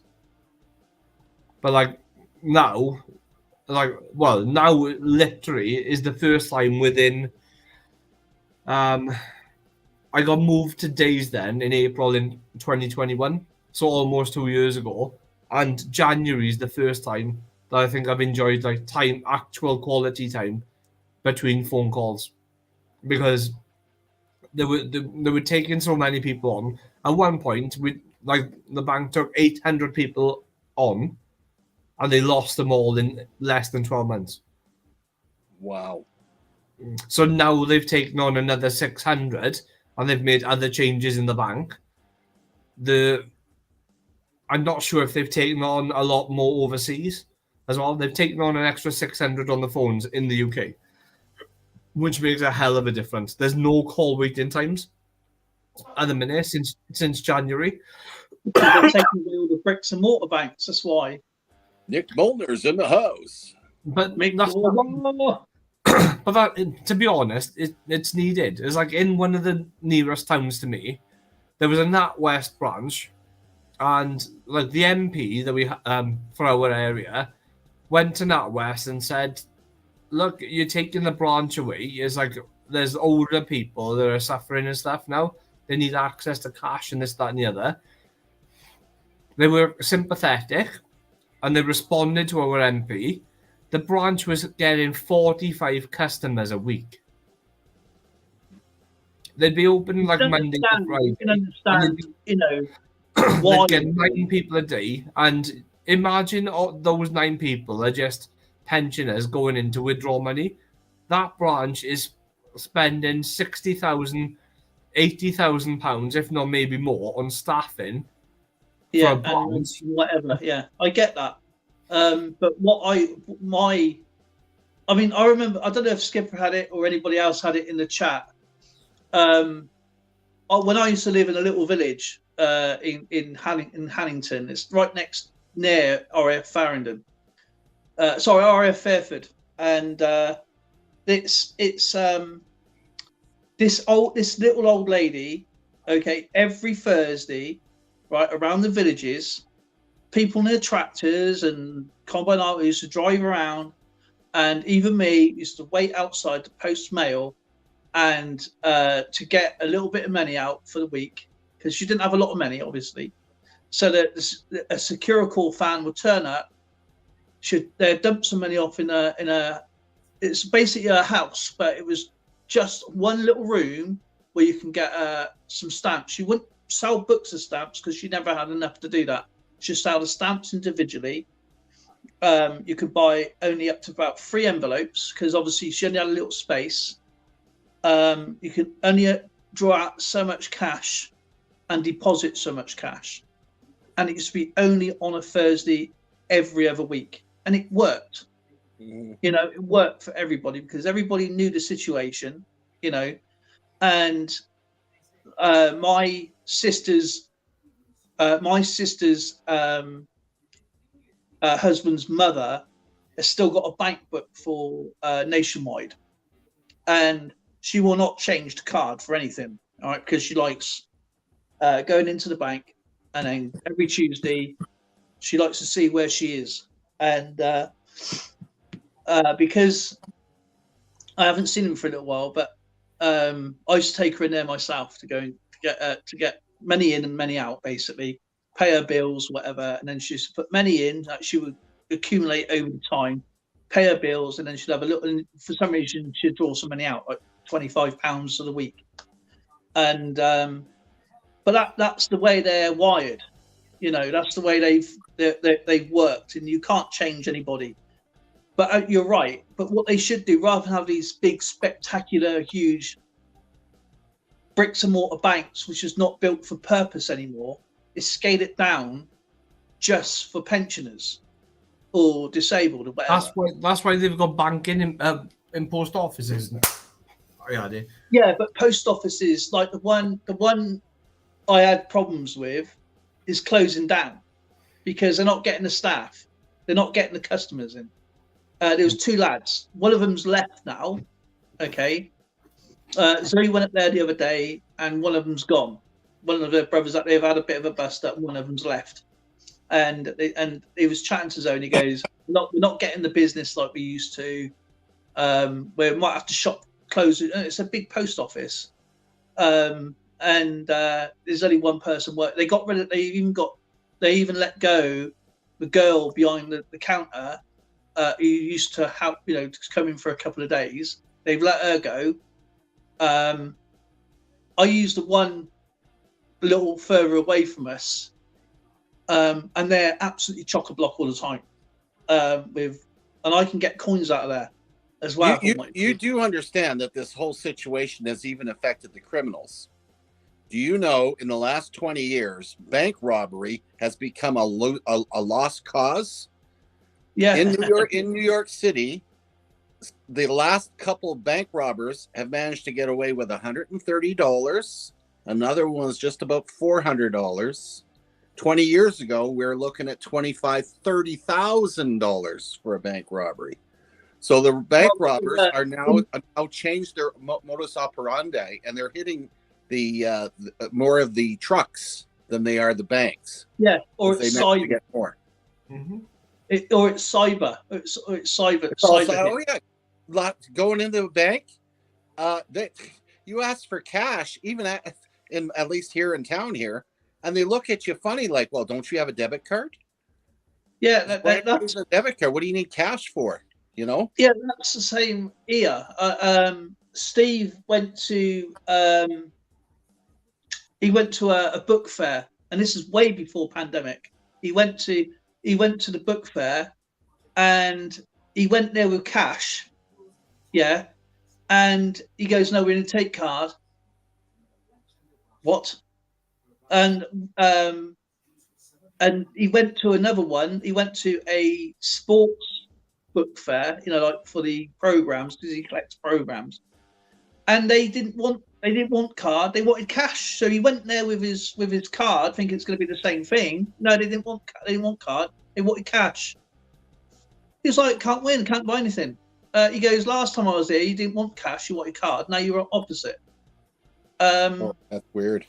I always try and keep at least £20 worth of cash in my wallet as a backup, because like going back, like this is about 4 years ago now. It was like Just within 30 years that I worked for the bank. The whole of the visa system, payment system, went down for the whole of Europe for like pretty much most of a day. Now, for an entire continent to lose the ability to pay with cards is mind-blowing. and people were like, when I went to work, I start my shift at like 4 o'clock in the afternoon. But luckily, the whole issue sorted itself out within about an hour of me starting my shift. I walked in, there was over 2,000 calls in the queue because people were ringing up asking about debit cards not working and this, that, and the other. And I'm thinking, it's like, with the way that we were going, and this is like almost 5 years ago now, and they estimate now approximately within the next 5 years in the UK, only 20% of transactions will be cash. I could see that. I don't. You know what? I still say that's. I mean, because with all this cyber security going down, there's still going to be people out there that want cash. I mean, I would always use cash. I could see the mintages going down though. I can see why they're doing it. And you know, security is everything. And obviously, even when you had bank books and stuff like that, you know, you know, things still got frauded and whatever. But when you got hard cash on you, it's the safest option. The thing is with cash, and you can see that with concerns of like entire banking systems going down for reasons due to hackers or whatever. I know like banks and other like large financial institutions, they've got massive server rooms where like the data, and third and fourth backup plans in case something happens, like where the systems go down. But you can see why like there's a like feasibility with cryptocurrency because it's not centralized. So like with cryptocurrency, you keep your wallet on your phone, or with a key where you store your crypto in. You can just pop it in a machine or something. It reads it and then debit it that way. So like if you lose your key with your crypto on, then that's it. Exactly, but I mean, we used to have this. I don't know if you ever heard of it. What they were called. It wasn't a bank as such. You walked in, you had this card, and you paid whatever it was in, and it was accepted in everywhere. It was like a gift voucher, but you can use it anywhere, at any time. So you think of it as like you had your card, and Seb, my friend Seb, before he moved to Australia, this is when he started working, he would put £5 on his card, and every 6 months, whatever you get 7% extra. So it's like a Christmas fund. You know, you pay into a Christmas fund at work, and then you whatever you have, you get so much percentage back at Christmas. It was like that. So, but the problem was he lost his card, right? And of course, he went in there and said, you know, he went in there with all the dog. They said, if you actually read it properly, if you lose your card, you lose everything.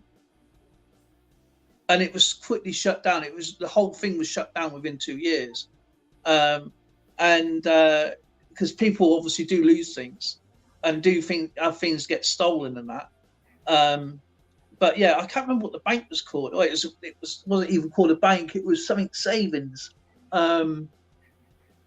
But with anything, you know, with scammers, with scamming machines and all that, I still feel if you got a personal bank, okay, a bank account, it should be a personal bank account. It's like I could not believe when I went into NatWest to go and get 50 pences, and they refused me 50 pences. Okay, when I sat, you know, I wanted to walk up to a frigging thing, put my card in, and go, "Can I have X amount of 50 pences, please?" If you got them, I didn't have to sit there in NatWest holding area. And this lady who was in there half an hour before me, it was just me and her, and there was nobody, no reception. No. When you get like a bank, you get like a receptionist that you're saying, "Hello, how are you? Do you need anything?" There was none of that there, apart from somebody coming out of an office with somebody and going, "What do you need? I'll just go and get someone for you." And this lady goes, "What are you here for?" And I went, I'm just getting some money." And she goes, "I've been waiting here just for a bank balance for nearly 45 minutes now.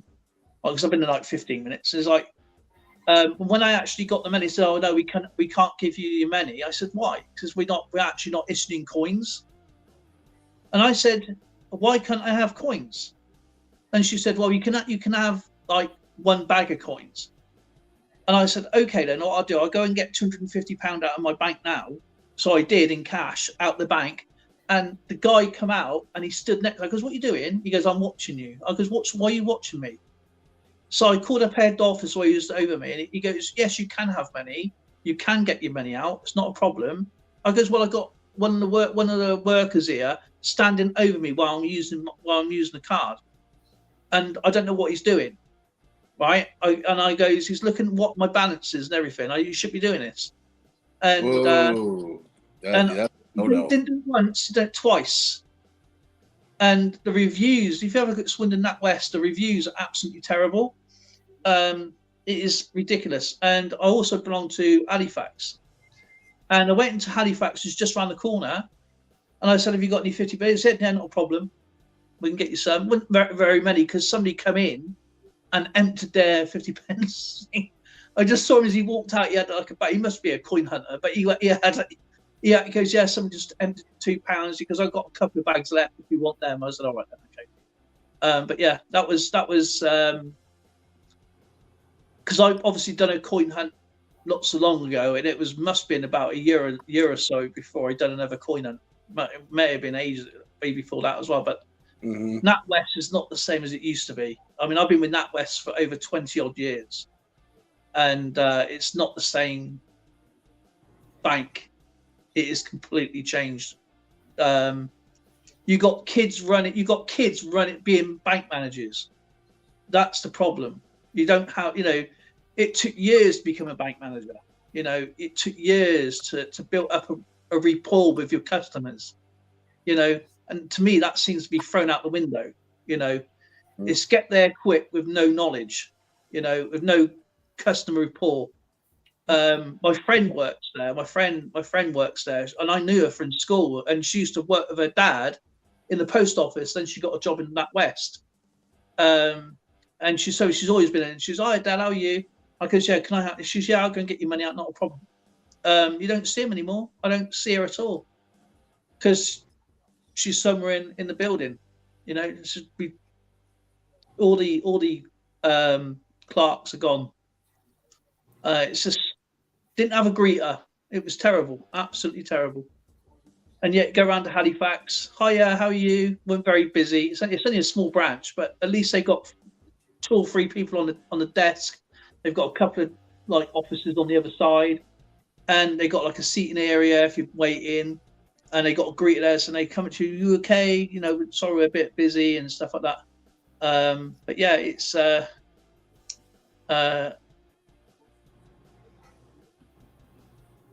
don't sound happy. What do you mean I don't sound happy? But yeah, it's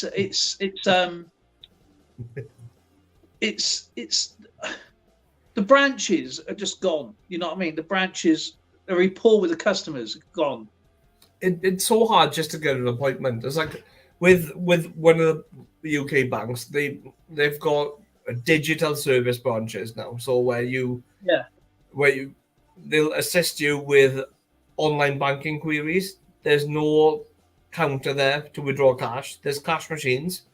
There's paying in machines, so you can still pay in and do whatever you want, but there's no counter. No. Some and those types of branches don't do appointments, or if they do, they're like few and far between, until someone's trained visits the branch. There's branches then which you struggle to get an appointment because there's like so much going on. Do you remember when TSB had the massive meltdown, which lasted about a month, like an entire Patrick. There's a bank called TSB in the UK which had such a major meltdown. People lost access to online banking for I think it was like 3 or 4 days. So nobody could use the bank. Like to say yes, but they said no to me and my brother. And I wanted to open up a savings account because one of my savings accounts had matured, and I thought, right, I want to start doing regular savings now for Christmas, or doing like other things, like just like my car insurance I normally do it with, or like for my MOT or my car. At that point when they had, and this was going on for months, because the issues were so extensive with TSB. I asked them for an appointment. They give me they said I can have an appointment in 3 months' time. And after that, all of that, I just left TSB, and I've never been back with them since. Because This is a common issue, though, right across the board, isn't it? With the wait times and the service going downhill, it's very, very prevalent. It is. It's everywhere. I mean, when did TSB close? they haven't. No, they're still open. What it was, a Spanish bank eventually bought TSB. Was that And ING? TSB. They bought Yeah. TSB, and they were migrating the systems over because the old TSB systems were still linked to the Lloyd's systems. So they were removing the Lloyd's element and then migrating over to their new system. But because they had so much data on the TSB systems, and the banking system was so old because it hadn't been updated in like so long. That's what caused all of the major meltdown. Like they've upgraded the system significantly now, but even like about 2 or 3 years after I started working for who I work for now, one of my work colleagues' wife worked for TSB, and he said even after the meltdown, about 2 or 3 years after, they still hadn't sorted any of the issues out. There was just less prevalent, but it's just like it's bonkers. Online banking is a lot better. It's more efficient, but sometimes it's getting people to be confident enough to use online banking as well. I don't, as long as I speak to a human being. I cannot have speaking to these robotic AIs. Because I don't like going into a bank and then you're speaking to some kind of robot. Because if you've got something that is urgency, they don't have the empathy for the urgency. That's the problem. Yeah. I'm the opposite. It's like when sometimes I had to ring up my bank earlier and I had to sort something out, and I nearly got so frustrated on the telephone. It was unbelievable. It was like someone from an overseas centre, and I just thought, I think it makes it worse because I work for a bank. So I know the systems that they use and how they operate. And I'm just thinking, it's like you're taking all of this time now, and I only want one simple thing done. Mm-hmm.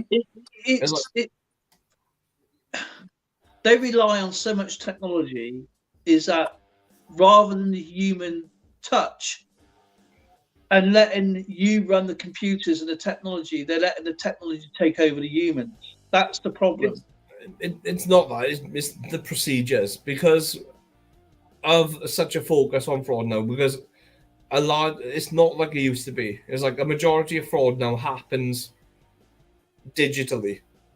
So that's what I was saying earlier. I mean, cybercrime is up where. I mean, you took the 70s when the transit van came in. The transit van were like cars. There was like a bank robbery every 2 minutes in London, Manchester, Liverpool, Birmingham. You know what I mean? You had all the crazy gangs running around in a transit van. If you had someone in a transit van driving really fast down the road, you knew it was a robbery. You know, and then you had the jam sandwiches going past, chasing after them. My God, I heard that in years. My wife used to call that jam sandwiches. But with like with online banking, it's more streamlined. As like with all of the checks and stuff that you need to do, the person It's quicker. reads the information. Quicker with They transactions put like the immediately, yeah. reasons for payment to reduce the chances of fraud. It's like it's not so much that online banking is a risk. It's the fraudsters convincing the people to make the payments, because at the end of the day, we're only human, and you only need one gullible person to not ask the right questions. Yeah. And then you've lost money. It's like I was speaking to someone today, and they listed up furniture on Gumtree. So, like for you guys in America, Gumtree is the UK equivalent of Craigslist. So it's like just like a selling site, and Yeah. he listed furniture on Gumtree, and within an hour he had a message like from someone asking about like delivery, trying to knock the value down and stuff like that. Apparently the buyer was in Wales, and they wanted to pay and have it couriered to them, which it's not like out of the ordinary, but a majority of fraudsters now that are doing stuff online with around buying and selling items are actually asking people to ship the items to them. So like if it's like on Facebook Marketplace and stuff, I just said to the person, I said, look, I am well aware that there are lots of fraudsters operating on buying and selling sites where they are using couriers. Then, and that, what they do, they might make the payment and then tell their bank that the item's never been delivered, or something like that, or they're asking for they send in the shipping labels for the item to be sent, and saying as soon as we see that the item's been like shipped, then we'll make the payment or whatever, and then they're just robbing people that way, and it's ridiculous. And I was luckily enough able to convince him not to send the item via courier, just in case, because it's too much of a high risk. I list stuff on Facebook all of the time to sell, because my wife and I we've had a real big clean out of like lots of stuff that we're not going to use again, like DVDs and books and loads of stuff that we've had over the years that we say we're going to watch or going to read the books and stuff and never have. And then the likelihood of us actually reading them or watching them are slim to none now, because we use Netflix all of the time, and because we've got FreeSat, because we fell out of love with Sky, so we still record on our FreeSat box and then just watch the programs we want afterwards, and then fast forward the adverts. Because are you aware Sky are charging people now to fast forward the adverts? I didn't know that. No. We in Canada here have an issue with our cable companies and those internet providers, which are typically one and the same, where if you try to reduce the number of services you have, it actually costs you more money. They actually charge you more. Yeah. For less. So if I were to, for instance, when I got rid of my landline, my bill went up $80 a month. Because I got rid of the landline. I don't have a home phone. I only use cell. I watched CBS Marketplace, and this guy is paying £400 for his cell phone a month, and another person was paying $250. They were going for the top three things, and it was just he's a bit like Martin Lewis is a really good money savings market person. He explains everything about money. Mm-hmm. And this lad, he's in his 30s as well, and he was telling people like you can get a better deal. Don't always expect say it's not good enough, and then you can do a price promise, and this person, he goes, he phoned up one cable company in America, in Canada, and they said we can give you a new contract, because this person was out of contract. He's paying $400 for $275 a month for a different data package. And this person went on the phone and said, no, we can't do that. We can't do that with your data package, blah, blah, blah. I can't remember what type of data package it was, but it was three people. One was a person on their own with children. One person had a business. That was the £400 one, $400 one. And the other one was a rep, right, which needed a phone all the time. And so he needed data. He didn't really need the calls. He wanted data because you can use WhatsApp and stuff like that to phone. Mm-hmm. And they tried upselling all these customers so badly, and because of the lack, he's saying, because of the lack of phone antennas in Canada, you get charged. So you can actually use one place. This person travels, and one of the towers is situated in America, and right on the border of America, and he gets pinged so he gets a roaming charge. Yeah, even though he's obviously phoning someone in Canada, because one of the towers ping off America, he's on the way to a customer. He gets a roaming charge, and he goes, I'm a rep, and he goes, my bill goes up. I'm on $200, but it can go up to like $300 to $400. But if I don't go that way, my bill's around about $200. Mm-hmm. And when this market person went online, he goes, do you realize you just lied online? He goes, no, I didn't. He goes, you just did, and we're recording this right now. And they put the phone down on him, and they wrote, and I can't remember the three companies you have over there. And because there's lack of competition, they can sort of have, free reign to drive up your thing. They got this lady down to $95 a month on her sal. Whoa. The guy who was with the roaming charges, he got down to 175, and they promised not to charge him roaming charges. And the guy who was on a $400 thing, because he was out of contract, he didn't want to change his contract. He didn't, because he didn't know, he wasn't savvy enough. They were upselling him as well, and they got him down to nearly $50 a month, and they gave him a refund and a brand new phone because they lied online. Well, or not online, while I was on the program. Over here, and I'll tell you what just happened to me not so long ago. And as Kyle was saying, with the phone services, we've phoned up with internet banking, whatever. Now, I've been with my cable company, which is Virgin, for years. They say, oh, you've been with them 4 years. I goes, if you look, I've been with you almost 20 years, right, since NTL. They said, okay, all right, fair enough. And my box was broken.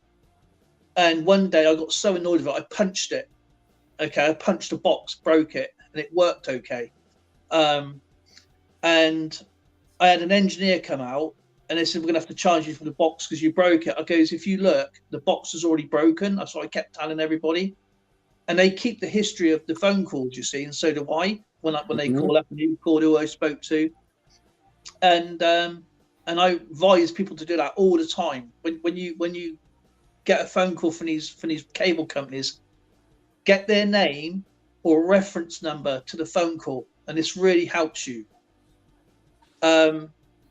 And my previous phone, my cable, my internet, and our landline was done by a supervisor. Okay, and it was £45 for our internet. I'll just say the internet as a whole package, and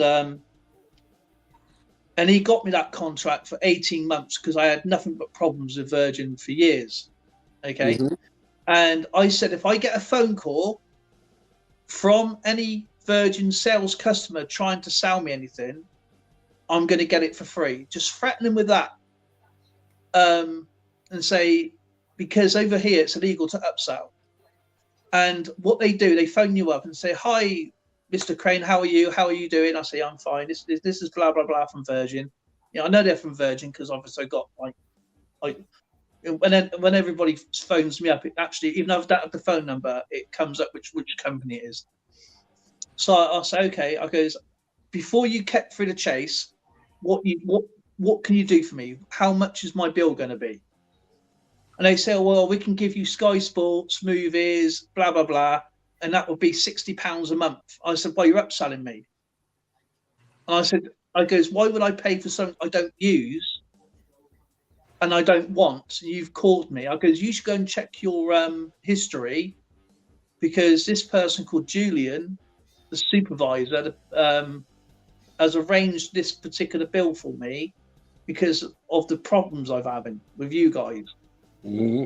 And they went back, oh, sorry for bothering you, put the phone down. So I take the note of the call and always get their name. So anyway, our internet is about to run out. So it's about 3 months left to this contract. And now I'm paying £27 a month for my phone bill. Okay. My phone is paid off. I've got really good data, and I've got obviously free calls. Obviously I use WhatsApp anyway, blah, blah, blah. But if I had an option, I can use free calls. So £27 a month I pay for my phone. And well, they phoned me up. They messed up. Now what I do, they say to me, how much are you paying for your phone bill? Your phone? And I say, I'm out of contract now. I say about £5. Okay, about £4 or £5, I think it is. And I will show you, if you don't, I'll show you what I got from O2, because Virgin has got a package of O2. Okay. And they said, we're going to give you a much higher internet, a better broadband package. So I got a much better TV package. I've got all the music now. I've got cartoons. I've got sports. I can watch NBA, American football. I can watch, BT Sports, Euro Sports, all that sort of stuff now. And even though my phone bill was £27 a month, they've given me a better package on my O2 to change my SIM over for £38. So I pay my phone, my internet is 33, and my phone is £5. So for the whole lot, it's £38. And so I've saved myself, if you minus the £27 plus the 45, yeah, that's what, almost 61, is it, a month, down to 38. So that's what I do, and that's how I got it cheaper. And I said, right, and I goes, if I get a phone call from you again within 18 months, or if I have a problem with my internet, I have to reset it once. I've not reset my internet once throughout this contract. But I see how this one goes. If I have to set my internet once, unless it's an update from what you guys are doing, I'm going to get it free, because that's what I had problems with before for almost 5 years of my internet. And I said to him, if I have a problem, and I've never had an engineer come out, never had no problems with it now for about 4 years coming up. So it's you've got to be really tough with these people, because they're trying to get commission. That's all they're interested in, is trying to get a sale, and that's all they are. You know what I mean? It's the same with mobile phones. It's like with my my tablet. My tablet was it's a 4G device, because I can plug into the SIM into my tablet and then take it anywhere. When the contract ran out, I rang them up to cancel it, and they were trying to sell me like 3 or 4 different devices. They say, we got this, that, the other. I said, no. I said, I don't need another device. I've just paid off the one that I've got. Yeah. I was like, why do I need another another mobile data contract? Like, just for a device. It's like, I've literally just spent 2 years paying this one off. Because my tablet, because it's an iPad Pro, it was Yeah. like I was paying £53 a month because I wanted a really good one that I know that's going to last me a good few years before I need to do anything with it. That's all.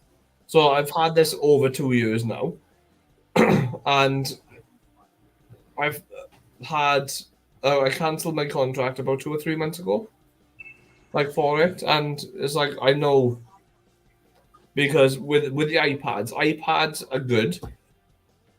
They last absolutely ages. iPhones are the ones which are the ones that are not so good because like my friend is he's a software developer and he doesn't touch iPhones at all.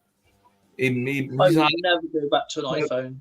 I had an iPhone for years. I used to have a BlackBerry, yeah. Then I went to iPhone, and then I had what I didn't like about iPhone. You were stuck with all the plugs, the headphones, and I said, why am I? I'm paying more. I got myself this. This is my very first Android phone. Okay, and I've had this now coming up 4 years. it's not the S20. No, this is the S9 Plus.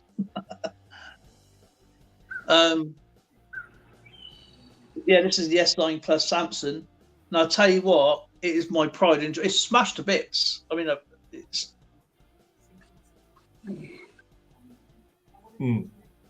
So he goes, go and get a new phone. I said, no, I love this phone. I absolutely love this phone. And I do all my recording on it. And I would never change. I'll always keep to Android. Yeah. And I totally agree So with your friend. So it's like if you know what to go for, it's like iPhones change very little over time. It's like most mobile phones now because the technology is there. There's like literally by the time the difference between one phone and the next model they release is like is so little. You might as well just keep your phone for about 3 or 4 years and then get a new one then. But they really... Yeah, I will get a new one eventually, but I'm so attached to this because even though it's smashed, right, and it changes words when I text people, right, it's me, you know what I mean? It's yeah. I would not be without this phone. I absolutely love this phone. You know what I mean? And I used to actually have that phone, and I really liked it when I had it. I can imagine. It's easy to edit. It's easy to video. It's easy to upload. And I used to film on when I was change finders. I used to have an iPhone, and when I used to do videos on it, it was a pain in the ass to edit, to upload onto YouTube. I know YouTube's changed and stuff. I get that, but this here, I just go boom, upload. You know what I mean? Done. Like over the years, I've only ever really stuck with 3 mobile makers: Samsung, Nokia. Yeah. Like the last Nokia I had, I think was it the N85 or N95? I can't remember. It was the one with the slide out keyboard. I had the white one. It was great for the first year, and then like after that, then it was horrific. I think if they had sorted out the issues with the phone, that would have been like one of the best phones I've ever had. But then there's a lot of good phones out there. I used to like HTC as well. Oh yeah. Christ, I forgot about them. Yeah, I had the HTC was it the Note 2? Right, yeah. And I can't remember if I had the 4 then, because my contract had run out, and it was a cracking phone. It was like all metal as well, the casing and everything. Yeah. Absolutely fantastic. Didn't have any the only problems I had with it was the charging port, because with the old micro USB phones, no matter what phone that you had with micro USB, I always used to have issues with the charging port. Yeah, I think with the iPhone as well, when you use the chargers, they sort of start to fade at the top. I don't know if that's a new issue of them now, but I mean, I haven't. Yeah. As I said, I'm not. My last iPhone was the iPhone 6. Was it the 7, 6 or 7? And it was such a badly designed phone. They didn't even have when you plug the charger in, you have to take the charger out to plug your headphones in the same port. Yeah. And I thought, this is ridiculous. Who designed this crap? Well, all iPhones are like it now. But my phone is like it. I've got a Flip 3, the Z Flip 3, and if I want to use my headphones that come with the phone, you can't charge it at the same time. But most people have Bluetooth earphones these days anyway. Yeah, So yeah. I think that's what they rely on, is all these like tusks, I call them. They're like, some kind of, if they were yellow, they look like some earwax coming out your face. But well, yeah. I don't have the like. That's like the old ones where I used to like have the set. There's like these are just like the buds now. So yeah, Nokia flip phones are great. They've progressed a hell of a lot now. So I just when I walk up the mountain, I stick my buds in, and then I go for a walk. So which is what I'll be doing tomorrow when I have my haircut.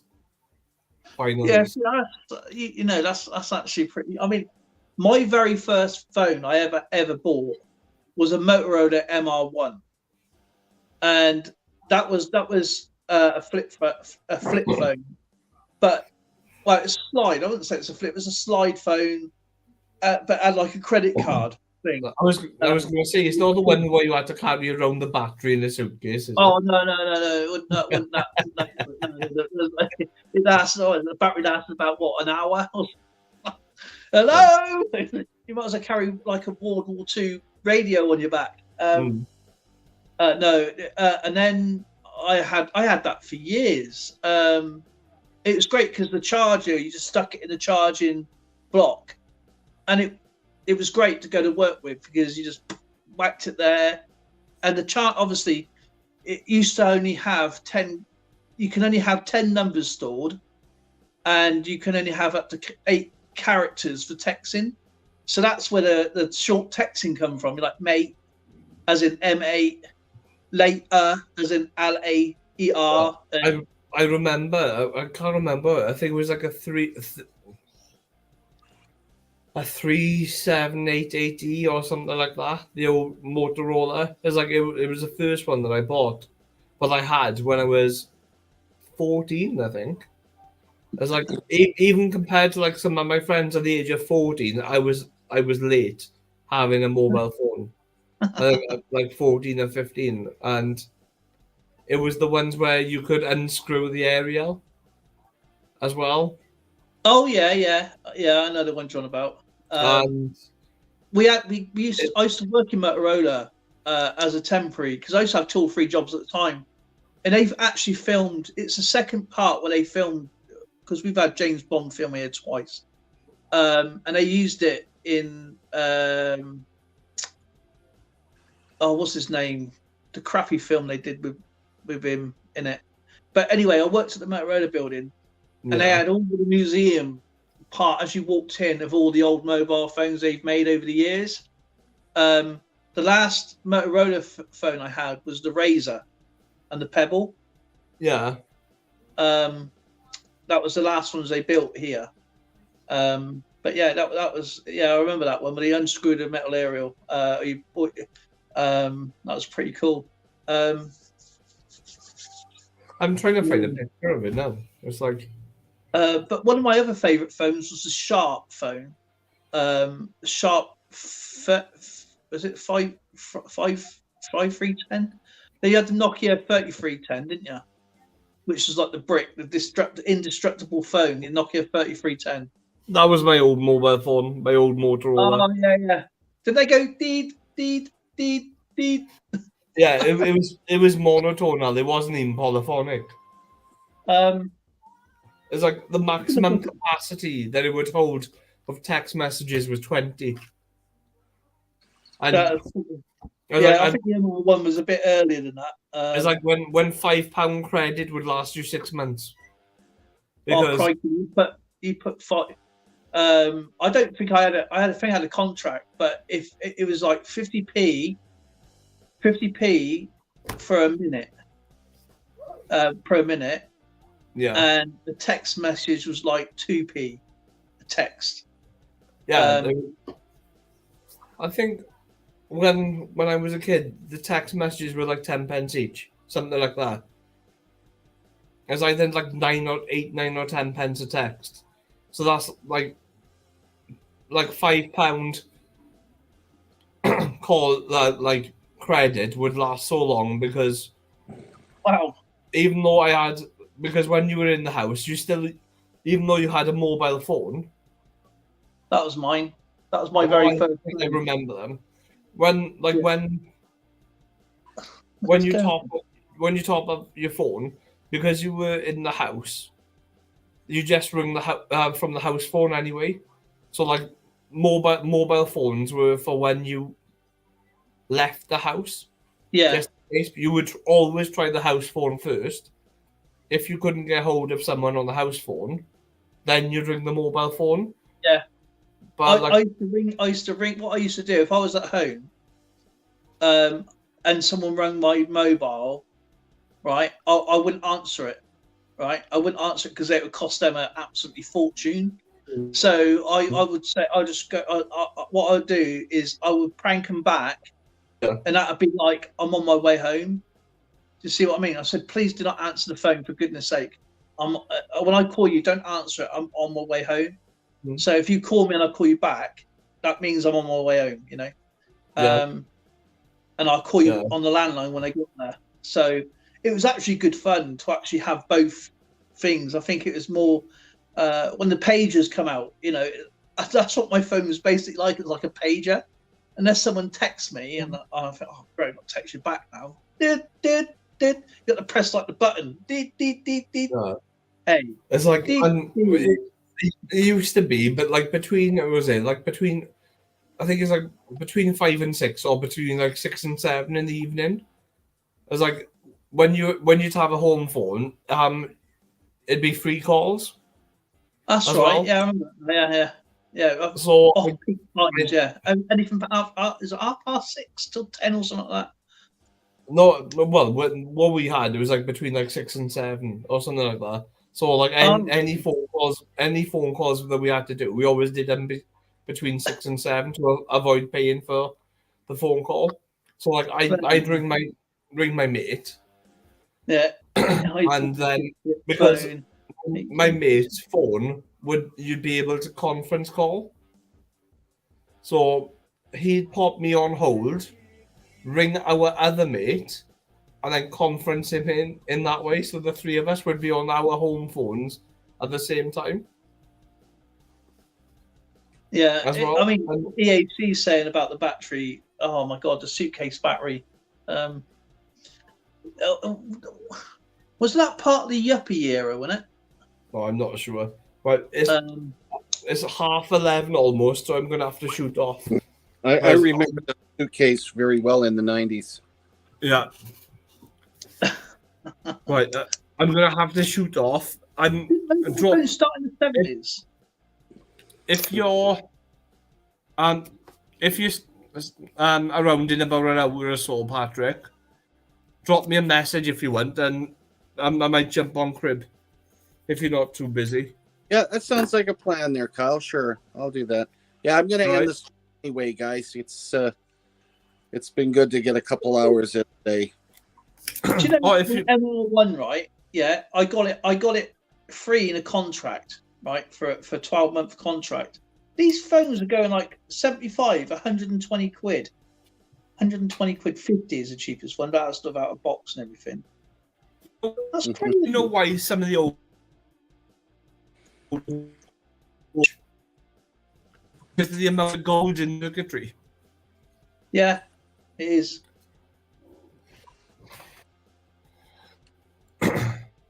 Well, Yeah, if I you worked if in you want, companies- Patrick, I'll jump on Crib now. for 6 years, and the Oh, amount yeah. of gold I used to carry over from one side of the factory to the other, because I worked in a secret part. I used to do in my area. It looked like an old canteen, but inside it was actually a secret place, and it's all been knocked down now. You can go back and check it online if you want. And when you walked in, obviously it's all clean room, and I used to test, and I used to do actual tests to make these microchips. They're talking 100-pin gold pin microchips. They were about a 20 grand microchip, and I used to make them fail. I used to put them into cold shock tests, vibration tests, atmospheric pressure testing for months on end. And they were for torpedoes, submarines, space program, and I used to walk them across the road to the other to the engineers. You know, obviously, 16-year-old kid walking across the road with this trolley full of gold chips, but no one's ever going to stop me because that's what it is. You know what I mean? It was no good to me.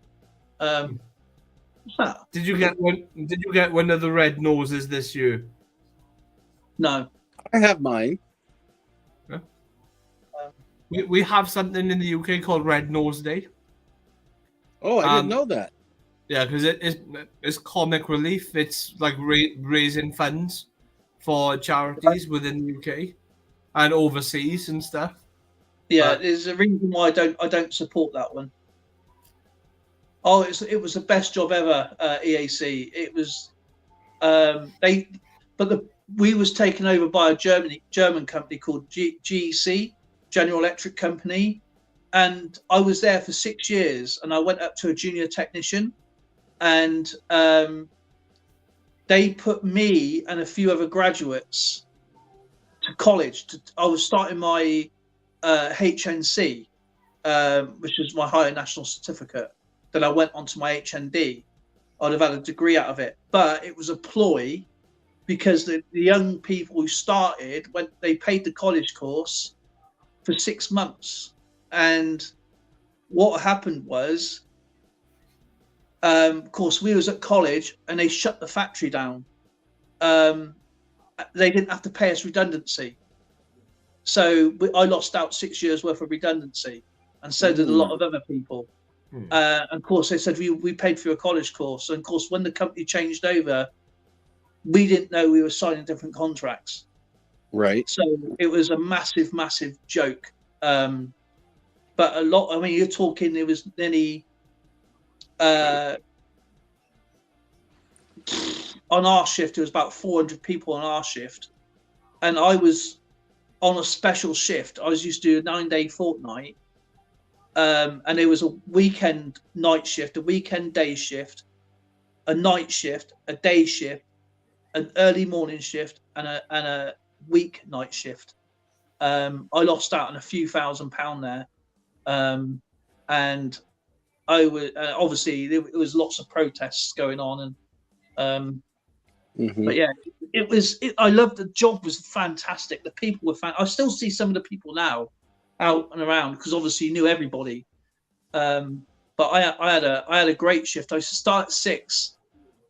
I used to start at 6, and I used to finish at 1 because of my age. And when I got older, because I lived closer to the factory, I was literally only 2 minutes away from the factory. When I was called in, because obviously everything was censored. So if there was lightning or a thunderstorm, it literally shut off some of the computers. And I'll get a phone call because we also have police. There was a police force around because obviously all the gold and what went on in the factory, there'd be police. And my brother, I didn't know, and my brother Leslie, I was walking across the road. He saw me, and as I walked into the clean room area, he Right. followed me in. And by the time he got into the clean, because I didn't know he was behind me, and the police are literally on him within seconds. And I turned around and goes, "What the bloody hell are you doing here?" And he goes, "Do you know?" I goes, "It's my brother." I goes, "I don't know what he's doing here." Almost got me the sack. But the police are literally on him, thought they were going to jump me. You know what I mean? So, but Mhm. they used to have a restaurant in there. You couldn't allowed to call it a restaurant. You had to call it a canteen as a restaurant. And if you got calling it a restaurant, you actually got disciplined. And it was a 5-course That's all. meal. It was a 5-course meal, and I took my mum there a few times.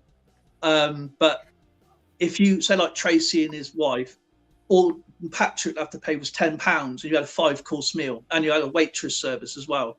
Mhm. But it was amazing. They had all the foods there, everything, all the meats, beautiful stuff.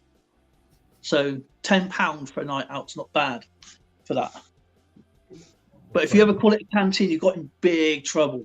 It was a restaurant. But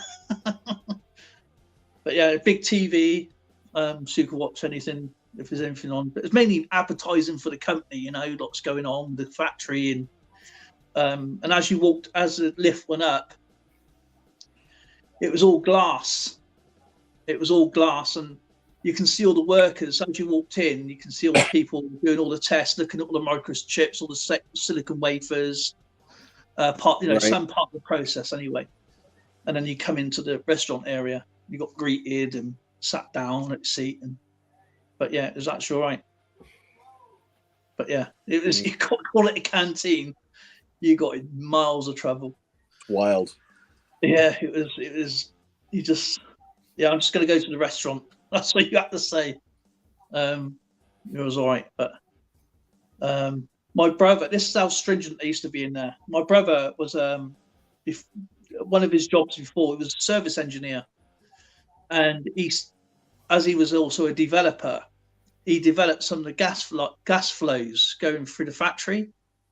And of course, I went upstairs. I was walking through to go to another department, and the card I had, you could now say you had your own department you can go into, and you tried going into another department that you were not restricted to go into, a flag at what we call it the police station, and they would call a supervisor, and the supervisor goes, why are you trying to use the card to get in here? Mm-hmm. And my card was open access to everywhere, because I used to be the courier. I was well trusted, but yeah, really well trusted.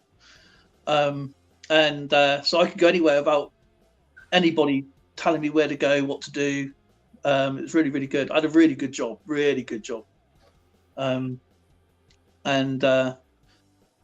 It was my best job I ever had. My favorite job I ever had. People want a car. This person won a car and crashed it the same day. What? Yeah, they won a Ford Sierra. Christopher Tywell know that his car know what a Ford Sierra is. Every month, I never played it, but every month, because you have to be over 18 to play, because obviously you want a car or a holiday, whatever. I don't know how much it was because I never played it. So so say I don't know, a couple of quid a month. Let's just say that, or a couple of quid a week.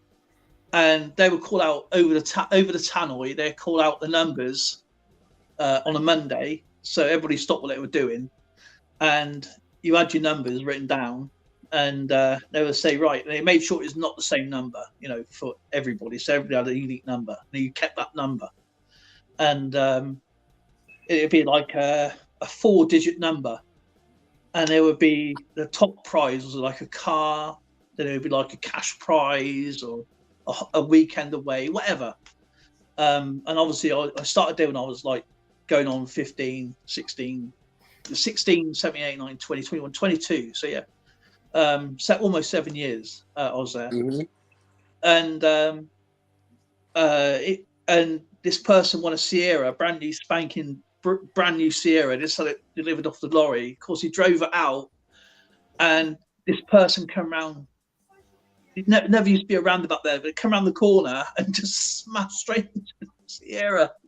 Of course, where my desk was, from the other side of the road, it was at mirrored glass, so I can see out pretty clearly, but you couldn't see in, even at night when the lights were on. You couldn't see in. But when you looked at it, it looked like an old derelict building. That was the disguise. That was the purpose of it, you see. And this Sierra, just plastic and glass and wheel. Oh man! They said, "Did you see it?" No, I was out the back. Oh, that's just unlucky.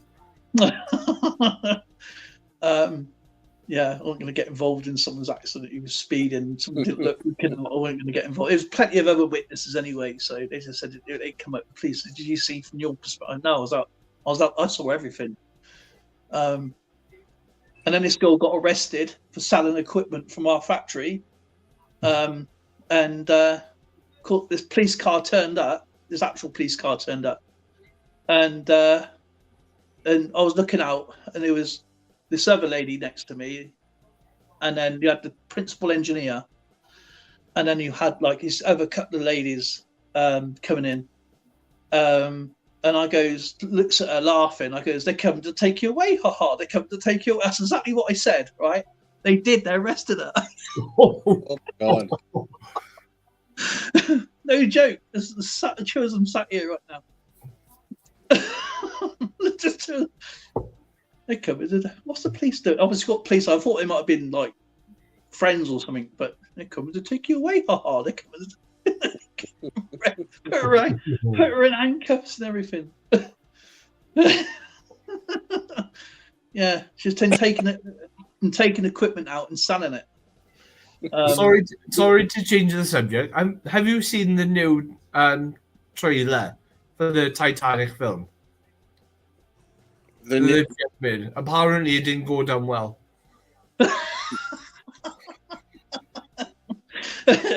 Have you ever seen the raising of the Titanic? No. All you got to do is rewind the video. No. Oh. There's an actual film called Raising of the Titanic. Sick bugger. Yeah, there is. It's like an early 80s or 70s film of that. They said Oh, it through. really? I thought it was like 50s or 60s, something like that. Oh, I think they go through New York, don't they? It's all like there. It's all like, it's still in one piece. My favorite one was the Ghostbusters when the Titanic arrived. Oh yeah. The Titanic's just better late than never. Oh man, I think that was Cheech that was funny. Talks. You got all the ghosts coming off the. It's the horn that makes me like.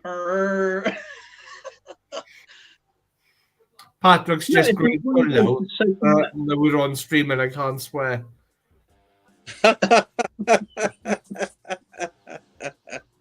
Oh, do you want something to eat, puppy dog? Well, go hungry. Yeah, I better get. Yeah, you ought to get going anyway. So we're gonna say goodbye to everybody on the stream. I'll be on Wednesday, but it's gonna be about 8 o'clock on Discord. Yeah. Okay. When's your next stream? Sorry. Wednesday, it'll be 8 o'clock GMT, so that'll be 1 o'clock for Patrick. 8 o'clock, right? I'm probably gonna miss you then, because I don't finish work until 10. Oh.